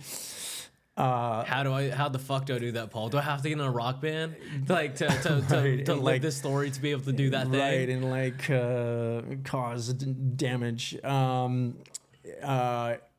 mean, like the simple answer would be like, yeah, if you want to be a filmmaker. Well, the cool thing nowadays is just like start shooting stuff. You're 10, you probably have, a phone. You can already make a movie and just start like learning your language. I'd say kind of anything. I think all these even little YouTube videos will like stand as pieces of art. I mean, I think it's all art, regardless of how inane or whatever we don't agree with it or whatever. It's still like a really interesting like glimpse into humanity at our time. So I guess even that could be a movie. But I'm talking about like a narrative piece, generally speaking. Just start making stuff, start writing stuff, and then develop your skills, and then like when you can, and if you want to do it, maybe go to a bigger market and start to like work on a crew, and like, or if you want to be on the other side, start PAing, or like interning. I just as soon as you can to start learning the ropes and get what it is and see what you're signing on to too. I feel like the onset or PAing or in that aspect gives you a direct path into the life of the people that you admire.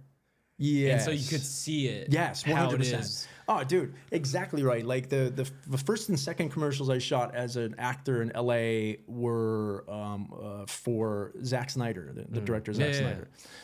And this was before 300, but right before, I think he did Dawn of the Dead, right? Or Day of the Dead. 300 was the crazy. remake. But he made 300. Anyway, and to see his process, and because he was by that point when I first started, he was like, he'd already been, doing the thing. He was very well versed. He's a very good filmmaker. And then he went on to do 300 to kind of just sort of see what that level of like how he operates. And he's so kind, but also so specific. And people like him, and he's collaborative, but he also has a very specific vision. So it's like, this is a good person to be, for example, like seeing how they work. What's that like?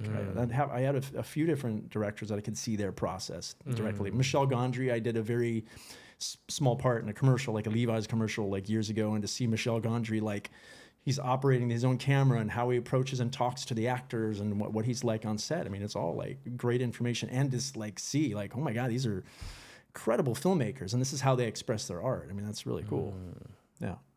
Yeah, to see someone great in their thing is special. It's whoa. It's like, I don't know, sports is a good example. Like, at least seeing Tiger come back for me, and like him win the Masters after like all of this. I was like, oh, that's sick. I wasn't there though, but like to witness it like in person, and you see like the magic happening in front of you, and you're like, oh, this dude said these words and constructed this people in this way, and it turned out like that. Yes, 100%. Like, whoa, 100%. But like, you can't really describe it or articulate it in a way that is super accurate. Like, 100%. Yeah. Like, you had to be there sometimes. Yeah, and I think it is the experience. Yeah, I think you're right. It's like in the presence of presence. I think of what it is. It's like somebody that who's in there in doing their thing. You know what I mean? It's like it's I think a great. I was at like the game in the late '80s where Ricky Henderson stole his like career-winning number of stolen bases. 80s baseball, is this the 80s baseball? Yeah, bro. Oakland A's, let's go. So I think that's 80. I think the only thing I know about 90. that's what was the Brad Pitt movie? Oh, I think that was Moneyball? like 2003. But yeah. Anyway, so like to see that moment, you're like, this is incredible. This is a once in a lifetime moment, bro. And so I think it's like expression in art's the same thing. And it's like that's been my connection to directing. And then the question becomes, going back to just briefly the resistance, like why don't I give that to myself more? And so I'm trying to like figure that out. Yeah. You know? Why do we feel? Because I feel that way too. It would just content in terms of like, I know I'm a really good trainer. I've experienced it and have proof of it because I've made people lose weight, look better, feel better, heal their injuries. 100%. But the resistance of me explaining it to a camera and putting it out there in terms of that way, like that artwork, as like, I don't want to do it. I feel like, I don't know enough yet, or it's not good enough yet. You know? Do you think it's like the whole classic imposter syndrome? Yeah, but I'm also confident that it fucking works. Yeah. Like, dude, I've been trained by you. Class setting, for sure. I know your shit works. Yeah, straight up. Oh, that shit works. You know, like I know 100%. It works, right? Yeah. But why the resistant part of it? It's like, okay, I equally feel like that shit works, and it's not gonna work at the same time. You know, and I'm just like, why is that? It's like, I mean, the beautiful thing is, it's like that's that whole. We can't jump when we're ready because we'll never jump, or something we'll never feel ready. Kind of a situation. Yeah. And then I think sometimes it's just like intuition. Like, I know I need to do that. It's just not quite yet. I'm not feeling it yet. But then there's the other side. If like maybe you're feeling this, it's like I'm not feeling. I think this might be more fear driven. And another one of the many things I'm learning right now, but it's like the things that I'm avoiding are indicators of what I need to do for myself. Yeah, the things that they're more important. Yeah. Like I'm avoiding them because they're more important. And they're harder to do. And it takes 10x the effort and 100%. Yes. And so that's how I know what to do with it. It's like, am I avoiding it? Or am I just like, it's just not for me to do yet? The intuition part, where do you think that comes from? Because like, I'll give you an example right now. So I don't need to move to Vegas. I can make it work in LA.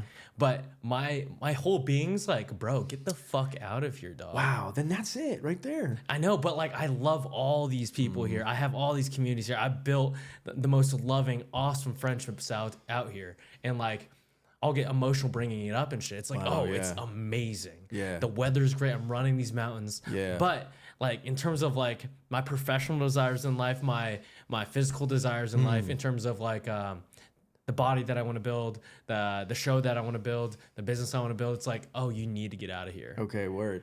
Like that, and that is doesn't feel like your brain talking to you. That just feels like, or what does it feel like? What does that what does it feel like for you? Just say, this is the path, follow it.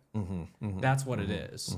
This is the path, follow it. And I've always gone through it since I was a young kid. I couldn't. I mean, when I moved to LA originally, I was living in Missouri with my mom. Like I dropped out of college. And then I found acting and started acting in Kansas City. And then not that long into acting, like a year and a half or something, was like, I got to get out to LA. Like I had you talked to like a 2-year version of me prior, I would have been like, I'm not moving to LA for acting. Yeah. No, dude, I'm shy as shit. But I just knew it. I felt it, had to do it. Yeah. You know what I mean? And so where does that come from, bro? Like, what the fuck is that? I think that's like, I think there's a question is like, is that God? Fate? Is that God? Is that God? Is that like, but it feels right. Yeah. You feel convicted to do it. Yeah, 100%. You know? Or like even with this podcast, bro, I felt convicted to have you on. Yeah. Like I was like, I need to talk to Paul. You know, and sit down and have a conversation with him, you know, like, but I don't know why. Like, why is that? Like, you could break it down to like the good energy, like the reciprocation, the smiles back and forth. Yeah. Like, but dude, from get go, when we first saw you, I was like, oh, what's up, dude? Yeah. And you're like, oh, what's up, dude? Yeah. And I'm like, oh, this guy's dope. Yeah. You know what I mean? It's like that kind of situation. Yeah, that's it. That's cool. Yeah. That's it, though. Whatever. I mean, that's like some people talk about. It's like vibration, like you know, our soul or energy or what have you lives at a certain vibration. Certain vibrations kind of recognize each other, and it's like, why do we have chemistry with someone? Why do we like want to be friends with somebody? It's like, I know people that like, they're really good people, I really like them, but I don't necessarily want to hang out with them. You know what I mean? And like, why? I don't know. Yeah. Or is it our traumas and our codependency and shit? But I know when you feel like a good kinship. Yeah. That's like everybody at the gym, by the way. It's like just immediate good kinship. Everybody's a good person. You're like, I like these people. Yeah. So, and it's a good question. The bad eggs are in a lot of baskets. And like Nomad's one of the places that like this basket has no bad eggs. Yeah, it's a really good basket of good eggs. It's a great basket. I totally agree. I couldn't agree more. I mean, I've been there like 3 years. I'm like super happy. Everybody's so great, and the clientele is so great. Yeah, it's just like the energy that you can't really describe it too. It's like, this is how I feel. Okay, you could get just as good workout at any other place. Yes. Right? It's just like you don't know the feeling unless you've felt the feeling. Yeah. You know? 100%. And this is, but what I love what you're saying is like, I think that intuition comes from the body. Like intuition, I mean, it can come in thoughts and such, but the feeling of like need, want, desire, or what have you is like a somatic feeling. You know what I mean? And it's like it's nice that you have the clarity within yourself to be able to recognize that you have, like, that's calling to you. You know what I mean? Yeah. And I think sometimes because we're meant to, or it's fate, or it's God, or whatever, like meant to do something, I think that voice gets really, really, really super loud until you can't ignore it. I kind of believe that. It gets so big. Yeah, sometimes it could be like, I'm kind of interested in that, but other times it's like, I got to do this thing, man. Yeah. I mean, that's powerful, dude. Fitness could be a big thing. Let's say in the sense of you could get so out of shape and it's screaming like, bro, if you don't start moving soon, like 100%. You're gonna fucking die. 100%. Like actually though, like 100%, dude. Before I like got in shape, and I'm like still on my in shape journey, but I like feel so much better than I ever have physically. I feel more embodied. I feel stronger. I feel like I look better. I'm like, oh, this is dope. I'm very grateful for that. But definitely I spent a very long period of time like ignoring what my body was saying. 100%. I think you're exactly right. And I had heartburn and I was like overweight and you know what I mean? I felt like shit. It's like, yeah, man, it's like self-care. Yeah. But it's a different type of intuition though. That's like, oh, panic. Like I need to get this shit together or else it's like gonna be bad. Like for me too, it's like I get up sometimes and I'm like, my body's saying like, go run. Like you need to run a mountain right now. Yeah. No, actually, I know, I love that. But I'm like, that, what dude. the fuck, bro? I don't want to go run a mountain right now. Like, why is it saying that? Bro, I want to go to sleep, homie. But the thing is, you're listening to it. Yeah, this is but good. also my Like, body's saying sleep, dog. Yeah. Do you meditate? Or pray or anything like that? I think the mountains are the closest thing to it. Yes, 100%. I get meditative in the sense of I just count my steps. Yeah, it's 1, 2, 3, 4, 1, 2, 3, 4, 1 for hours. And you're raw dog, and you're not listening to anything. Depending. Okay. If I'm in pain, I'll listen to something. Okay. Yeah. 100%. Yeah, but if I'm not, That's do you meditate or pray? I was a heavy meditator. I got into like no meditation, and now I'm building that practice back up. I pray twice a day. You know, what's your definition of meditation and definition of prayer? I think prayer, I've heard someone say like meditation is listening and prayer is talking. Meditation is listening and prayer is talking. I know, maybe I should have said that the other way around. No, but I like that. But prayer is talking to God or a source or nature or whatever your higher power is, like literally whatever is bigger outside of you, whatever that is for you. I think it's talking to that. And then meditation is. And you say you do that twice a day? Yes, I'm not so good with the meditation, but I do. No, the praying. The prayer has been very important to. It's been very important to me in regards to like letting go of control and that kind of stuff. What are the results of it? Like functionality in my life. Yeah, for sure. Like not trying to control so much shit. An easier overall time. No, I guess like what's the benefit from doing it? Explain. Yeah. I mean that is. That is it. Yeah. That is it. Okay. Like that is it has practical, you know, and then and like finding opportunities and hopefully being present. I mean, I think so much of life is just literally like, can we be present to what's happening right now? We don't have to worry about anything else. And I understand kids, and I get it. I'm just saying, like, can we be present? We've taken care of our stuff. Can we be present here? Can we have this conversation? Can we be in a relationship? Can I be present to myself? I struggle like hell with that, dude. My brain is just like, recently especially, has been feeding me like, hey man, you're not that good. And you're like, you know what, maybe you shouldn't try, you know, this kind of stuff. And so I'm trying to like meet that with compassion and empathy and like space, because I can't fight that. Kind of want to exile it. I don't want to push it down. Yeah, because if you fight it, only gets louder. 100%, because it's like a kid. This is like part of like, you know, my parts. My kid part is like asking for attention and like patience and love. And it's like, if I push it down, it's just gonna eventually come up. You know what I mean? Why is the attention always there? Why do we want to feel seen, heard, and like noticed? Is that like a man thing? Is that like a human thing? Well, it depends. Do you feel like from an ego place of like, I need to prove to others I am this way? I want to say yes, but no, sorry, I want to say no, but like a small part of me says yes.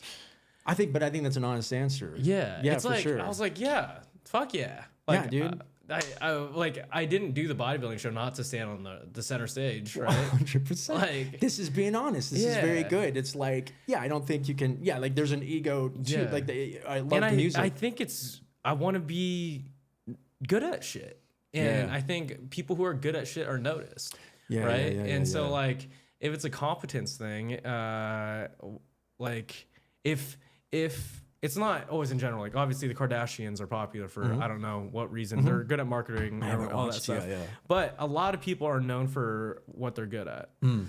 So like I guess like it's an identity. It's an identity. And so like I admire that. Like I admire like my buddy Bryson, who I grew up with, is one of the best golfers in the world right now. Wow. And he's started this YouTube channel. He's playing with like Steph Curry. He's playing with like Tom Brady. Like cool. On his like YouTube channel, it's doing amazing. And I remember seeing him practice like on the range, and like I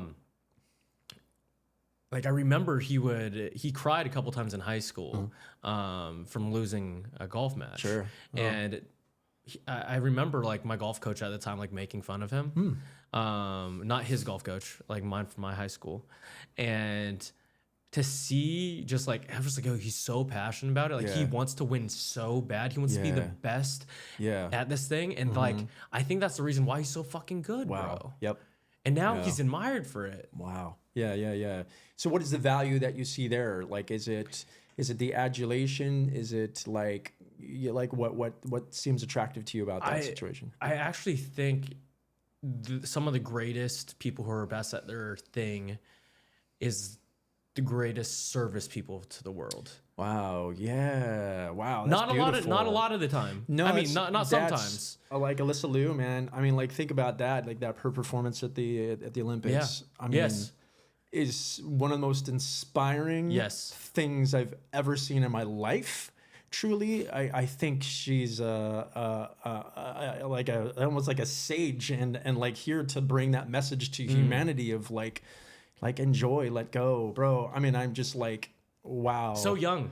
And forget about it. Like just really incredible. And like in this lesson in detachment and beauty. Yeah. So it's just like, ooh. Yeah. Lessons everywhere, man. So I guess that's, and a lot of people don't like that answer sometimes. Like, like I do feel that way sometimes, but like, it's not from like a fuck you, like I'm the shit type of point. It's like, I'm really good at fitness and I think I could help you.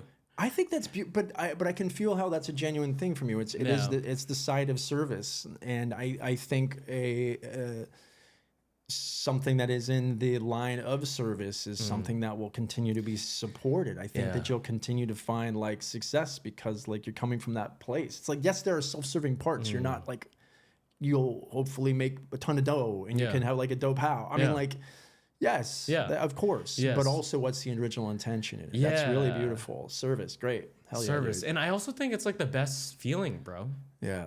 Like the coolest thing, like sometimes like when I can afford it and stuff, is like buying friends like lunch or dinner, like when we're out. Yeah, I'd it's love like, that oh, too. that's sick. Yeah, like that's such a good feeling. Over your basic necessity needs. Yeah. In my opinion, like buying dinner for a group of friends is the sickest thing. Yeah. Like, that's whoa. So cool. Not from like, it's like, oh, I want to take care of you guys. Like, I love you guys. Like, thank you for spending your time with me. Oh, I love that too. I should be doing that more often. I've had to be kind of like a little more conscious of my money with like the industry, but for sure. The joy that comes from that is really, really and so lovely. like when I have the opportunity to, when like I've stacked a good amount and like, oh, I could afford this like one time or like here or there once in a while. And also a lot of my years, like I don't go out a lot. Right? 8 months is like all food at home, every meal prepped, right? Geez, yeah. And so like when I decide to splurge that one thing, it's like, oh, I saved so much money by just meal prepping my entire year. You know, 100%. Yeah. Del Taco gets old at some point anyway. I used to do like 2 or 3 times I fuck a with week. Del Taco though. It's great. It's so good. People Shout like out to Del Taco, bro. I love Del Taco. People just love Taco Bell, but I'm like, no, bro. Like Del Taco is where it's at. Dude, listen. There's a reason why they're still around. I'll fuck with a crunchy taco at Taco Bell. I mean, I'm not too good for Taco Bell. I'm just saying Del Taco is like, it's a lot of, they've got like, they serve limes with their fish tacos, bro. You know what I'm saying? Like that's some care and quality. The fact that Taco Bell don't got limes, you know that shit ain't real. No, don't say that. Don't say that. I want to believe that it's good for me. No, it's probably. But then you have Del Taco. Shit. Yo, what are some of the? I don't know if this is a thing, but top 5 favorite movies. Oh, great, cool. Do you have them? Yeah, I don't know. I can't say in order because they always shift. Okay. But I'm gonna say like Airplane. Okay, I don't even know. I want to. I don't know. I hope I know one of these. I think Airplane's from like 1978. It's gonna be criminal that I can't remember. Is it the Abrams brothers? Oh my gosh, I feel bad. I'm not remembering. Airplane, but Leslie Nielsen. It takes place in an airplane. It's I think the tone is impeccable. I think the art direction. I think it's an impeccable, funny, incredible film. Excellent. I would say, creeped in the top 5 is No Battle or One Battle After Another from last year. I think it's brilliant. I think it's brilliantly done. And One Battle After Another? Yeah, the recent PTA Paul Thomas Anderson movie with Leo and oh my gosh, it's I really enjoyed that experience. It's such an interesting tone. Yeah, dude, Goodfellas. I think it's Goodfellas good. impeccable. I just watched that this year. Oh, did you? Yeah. Was it for the first time? Yeah. Oh, so lucky. That's so cool. Yeah. Experiencing it now was like, I was like, whoa, this is crazy. Oh man, yeah. That's gangsters. That would be such a cool instance. I've never seen Alien or Aliens, by the way, just for film nerds out there. People are into it, by the way, bro. I went to an 100%. acting like screening with Avery. Because he invited me, and then all these actors be asking the craziest fucking questions, bro. I'm just like, I did not see that in there. 100%. Like, what? 100%. The well goes deep. Yeah, for sure. The well goes deep, bro. So we got 3. Okay, 3. I'll probably say to throw like a dorky answer in, like a Kurosawa film, maybe like Stray Dog, which is like I think it's post. Yeah, I think most of his stuff is post World War II. Post World War II Japan. He's a Japanese filmmaker, Akira Kurosawa. Okay. Unbelievable like body of work and unbelievable director. And he's the one that like John Ford looked towards and Tarantino and everybody points to him. Anyway, so. There's a number of his films. I don't know. Stray Dog is one of his non-samurai films that's really awesome. So I'd say that. And then 5th, I gotta feel something like an 80s flick. Back to the Future is like a dope flick, dude. Yeah. It's an incredible film and edit and performances and created a whole universe. And even the opening shot, it tells you so much information. It's so skillfully and beautifully done. So yeah, I'm gonna round out that top 5 right now. Damn. There's plenty others that can go in and out, but I'll have to watch the other 3. Airplane sounds cool. Airplane's sick, dude. It's so good. I wonder what you would think if the comedy would translate. The first time I saw it was as a kid, probably too young. It's from the late 70s, but I was like 6 or 7 when I finally saw it. It's kind of mature in some places, but it's also maybe dated comedy. But Leslie Nielsen, man, he's just crush. Yeah, I'll check it out. Yeah. All my favorite movies are like heroes movies. Cool. What is it? Let's hear it. It's like Good Will Hunting. Yes. Dead Poet Society. Oh my dude, Dead Poets could be top 10 for me, or maybe even top 5. Sometimes. Okay. Dead Poet Society. I'm a big Rocky guy. Excellent. It's Biltz, and that's an Academy Award winning film. Yeah. He went on to direct Karate Kid, by the way, which also should be my top 5. Oh yeah, Karate Kid. Maybe in fact I will take Karate Kid over Back to the Future. Okay. No shade, but Karate Kid is brilliant. I'm a big poker guy. I don't know. It's all the same actors Rounders? in there. Rounders, bro. Dude, Rounders is excellent. I've seen Rounders 15 times. Rounders is probably the most. Rounders and Good Will Hunting are probably the most watched movies. Yeah, I've watched it so many times. Great choices. What's your 5th? Dark Knight Rises. Yeah, dude, excellent. Nolan in his prime. I mean, listen, I don't know if people love Nolan. It's my favorite stuff of his is the Batman. It's also, I haven't watched a ton of movies anymore. Word. I don't know if I am pulling away from culture in the sense because I gave up like sports. Okay, word. And I gave up like watching TV and movies like a good amount to like focus on my goals and shit. Yeah, good for you. But also it's like now I don't know what's coming out. Like I feel like the podcasts have been getting worse because I haven't been being entertained. Oh, copy, because you're not like refilling the ink well and taking in stuff. And I was like, I heard this quote a while back. It's like, to entertain, you must be entertained. And so I'm reading like this book series called Red Rising right now. Okay. And the hero's journey for it talks about there's classes in this world. So, and each class is associated with the color. So imagine like you're the most from the elite billionaire families, politicians, whatever. You're like a gold. Okay, Right. word. And then if you are like in the mines right now and like you don't know what internet is, like you are a red.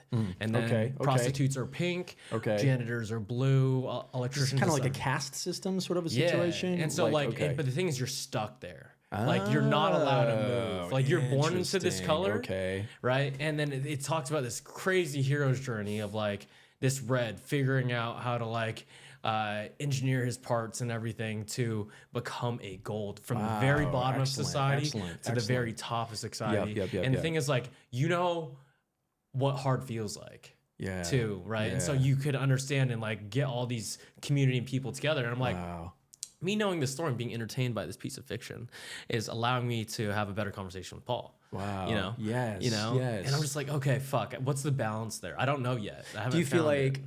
do you feel like because you gain perspective, you gain more a sense of humanity, or like why do you feel like that?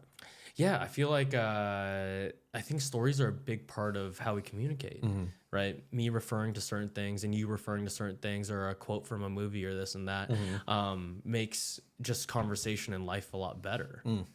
From what I notice now, it's like when I don't get a reference, like, I'm like, fuck, I'm not. Yeah, You know, because and if it happens a lot, belonging and community and Yeah. understanding. I hear that. yeah, it's like for there's sure. like 20 things that you said. I was like, what the fuck? I'm does just he mean, watching bro? Breaking Bad for the first time. I'm like I'm super behind on like I'm on like episode 6 or 7 of the first season That's of probably Breaking my Bad. top 3 favorite TV shows. It's pretty incredible, and it's just Yeah. sort of like, but yeah, there's definitely some cultural things that you get shut out of. A little for bit, sure. You know what I mean? I've met both those guys in person Oh, no a few kidding. times. Aaron Paul and Brian Cranston. They started a mezcal. Yeah, brand. 100%. And Dos Hombres, and we sponsored them at our place, word. and they were bartending behind my bar. Oh, cool. And I'm just like, oh, crazy! Like these are normal people. Yeah, you know? yeah, And it's yeah, like it's you cool. associate like normal people to like this character that you play. Right, Like, 100%. I don't know. Aaron Paul is Aaron Paul. I know him as you know, that Jesse. Was, Jesse. yeah. That was awful. I should have done better on that. But yeah, like I'm like, oh, that's Jesse from Breaking Bad. I don't know him as Aaron Paul. You know. Yeah. It's like the what you associate with it. And then you could get either let down or not let down or 100%. admired by. And in Right, LA, you right. see a good amount of. I Yeah. mean, you do probably see actors a good amount, or I don't know, sometimes. Sometimes. Yeah. But I don't know. It's been cool when I first moved here, and I would see like old sitcom actors being like auditioning for commercials, and I'm like sitting in there, I'm like, oh my god, that's the bully from like Wonder Years or whatever, and it's just really cool experience. I mean, I love Hollywood for that. I love The entertainment industry. Sandlot. What's the fat kid in The Sandlot? Do you remember kind of what I know what he exactly what looks it looks like. I see With his the social freckles? stuff, and his social stuff's on. It's like on par. It's good. I forget his name though. So I saw him. I sat next to him at a Dave Chappelle comedy show. Oh, where? I think in Vegas. Mm-hmm. I was like, I didn't say anything. Right. Yo, what? that's dope. You're part of my childhood, dog. That's dope. Yeah, I love that. Yeah, hell yeah. It's just like there's certain pieces of like content, I guess, now that it's just they stick with us, but like now there's too much, bro. Like how do you know what to consume? I mean, that's the tough part, and that kind of has gotten me depressed about my job sometimes, is like to find an audience. But I think it's also beautiful because there's so many people and so many people have access. It's like where do you don't go? need a massive contingency anymore. It's just like building a small group that can sustain you, and you know, and small being like could be thousands upon thousands, hundreds of thousands of people. But it's like that's cool about the democratization of entertainment from that end. But yeah, how do you decide, dude? This is why I'm watching Breaking Bad. I think you know what I mean. It's like I'll see a movie I want to watch, but like a new series, and is it going to stick around for more than a season or two, and like yada yada yada, and then you wait for the word of mouth.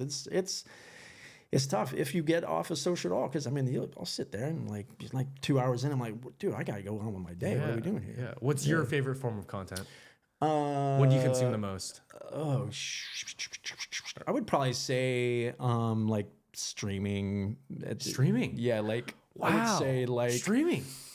I think so. What do you watch streaming wise? We're going back and watching Lisa Kudrow show, The Comeback. Oh, okay. On HBO. I'm thinking like Oh, you're talking about streaming old like gamers and stuff like that. No, I never got into Some that. people love it, dude. Yeah. I mean, I totally get it. I've watched some of that stuff. Oh, okay. My partner and I would watch these ring reveal video, or not videos, like streams.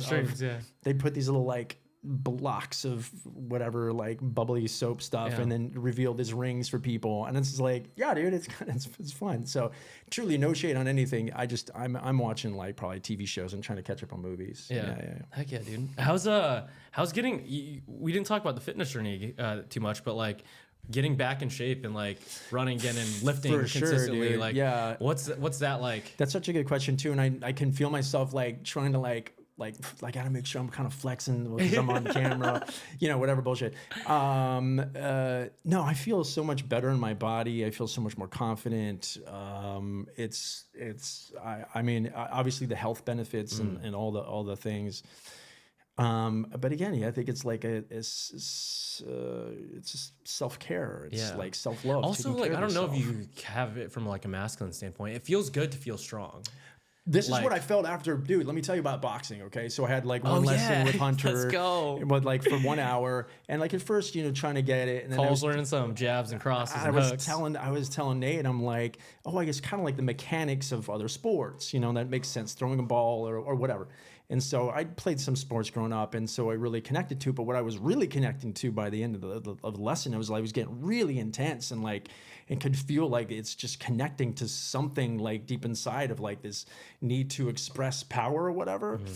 And so I felt like stronger and more confident in that of like just I've practiced boxing for an hour ever. Yeah. But I still felt some level of crazy confidence. And then I had a dream about like fighting, and I wasn't scared of the dude that was coming at me. I was like, I mean, listen, I've got some basic skills. I can beat anybody up, obviously. But anyway, so I was like, popped him a couple times, and then I started feeling bad. I like punched him in the face, and he fell, and I was like, oh man, I think I actually in the dream like sat down and like cried with him or something. Oh, no. I was like, okay, I don't think I actually really want to punch somebody in the face, but I want to know that I can do that. And to long answer your question, yeah, there's something that feels powerful, like I'm being more comfortable in my body. Yeah, for sure. Have you ever been in a fight? I have not ever been in a fight. Yeah, have you? I think first grade. Wow, okay. Yeah, wow, all right. It wasn't that bad though. It was like real quick. Yeah. Friends broke it up. Wow, okay. But no. I was terrified. Like if it came to anyone, like this one time in junior high, the dude that was next to me in my locker bay was actually the student body president. Mm-hmm. So I thought this was extra kind of fucked up, but accidentally I stepped on his shoe. Oh.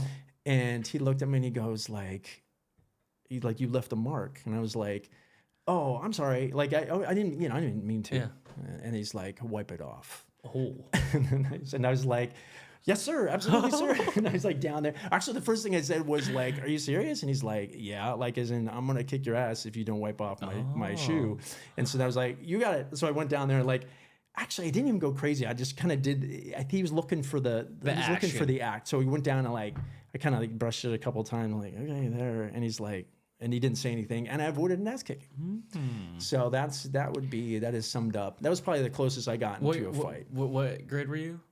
Eighth grade. Seventh grade. Seventh grade. Yeah. Isn't it crazy that we remember shit like that? 100%. I mean, that like I can it's remember haunting. Where he was. I can remember all that stuff. Yeah. I remember a similar situation to that, and I also remember like embarrassing things like that too. It's like I think I pissed my pants like third grade or something, and I was just like, yo, like why is this haunting me as a 29-year-old right 100%. now? Yeah, 100%. Yeah, I don't know. That stuff sticks in the psyche, bro. Yeah. And just like I've got many of those stories. Yeah, I guess how much of your life, your stories and stuff affect the way you tell stories? It's a good question. I actually do have to pee. Can I pee real quick? Yeah, we got like 10 minutes left or 5 minutes left. Okay, I'm gonna power through it. I'm gonna power through it. Yeah. I can do it. Yeah, man, I think life perspective completely shifts how I approach storytelling and my view of whatever I'm doing. This of my edits of how this last piece, the thing I did for that company I was telling about, Gig Salad, it was me interviewing people, learning about their lives, and so gaining more of a sense of like accepting my own humanity allows me to be a better artist, because I can see others without judgment, and I can hopefully help bring actors or subjects out a little bit more, because I'm there empathizing with them, because life is hard, and our what we've gone through is difficult, and these journeys are crazy, and the wins are big, and so it's like then I can really empathize and understand, and so it's impossible for that to not affect my work, even for a commercial, for sure. It's like, let's talk about celebration. This last one I did, it's like people celebrating winning the lottery, and it's like, yeah, like let's get in there, let's celebrate. I know it's a branded piece, but it doesn't mean it can't have soul and character and love, you know. So it's like, that's what I hope to inform everything I do, even if it would be something serious or dark or whatever. It's like, that's, yeah. I think we'll end it there, brother. Where, bro? I guess let's end with, what's your favorite project? And That I've done? that you've done. Okay. And where can people find your work, and if they want to work with you and stuff like that? Okay, so my favorite project that I've done, I've got to. Can I do two? I can't do two. I got to do one. One. Okay. I'm gonna say the original Chowder short film. Oh, okay. I'm really proud of that. It was very inspiring, and I learned a lot, and I really liked the confluence of all of our perspectives. I think I made a really interesting piece that I'm really proud of, and I think people liked it, which is also a benefit. And what was the other question? Where can they find your stuff? But actually, I guess the second thing, that's your favorite. What's the project that brought the most money? God, well, in the directing world, like one of these last projects was my most lucrative. Like a commercial one? Yeah. I'm grateful for that. Super grateful for that. And then where can people find your stuff, bro? Go to paulemerson.tv. Paulemerson.tv. Watch the YouTube stuff too. It's good. Yeah, thanks. I also have Vimeo and YouTube, and you can, follow me on there. Probably Vimeo has most of my stuff, which is, I think it's Vimeo/the Paul Emerson, THE Paul Emerson, I believe. That will be linked on my website. But yeah, like sick. I'll put all and hit me up, dude. Like let's work on some stuff. Let's collaborate. I'm just really interested in making good art. Fuck yeah. Yeah, dude. Everyone, Paul Emerson. Buddy, this has been so fun. Thank you so much for having me. I really appreciate it. Yes, sir. Look at this. You see my awkward handshake? That was beautiful. Yeah, all right. Hell yeah. All right. I'll put everything there, guys. Peace.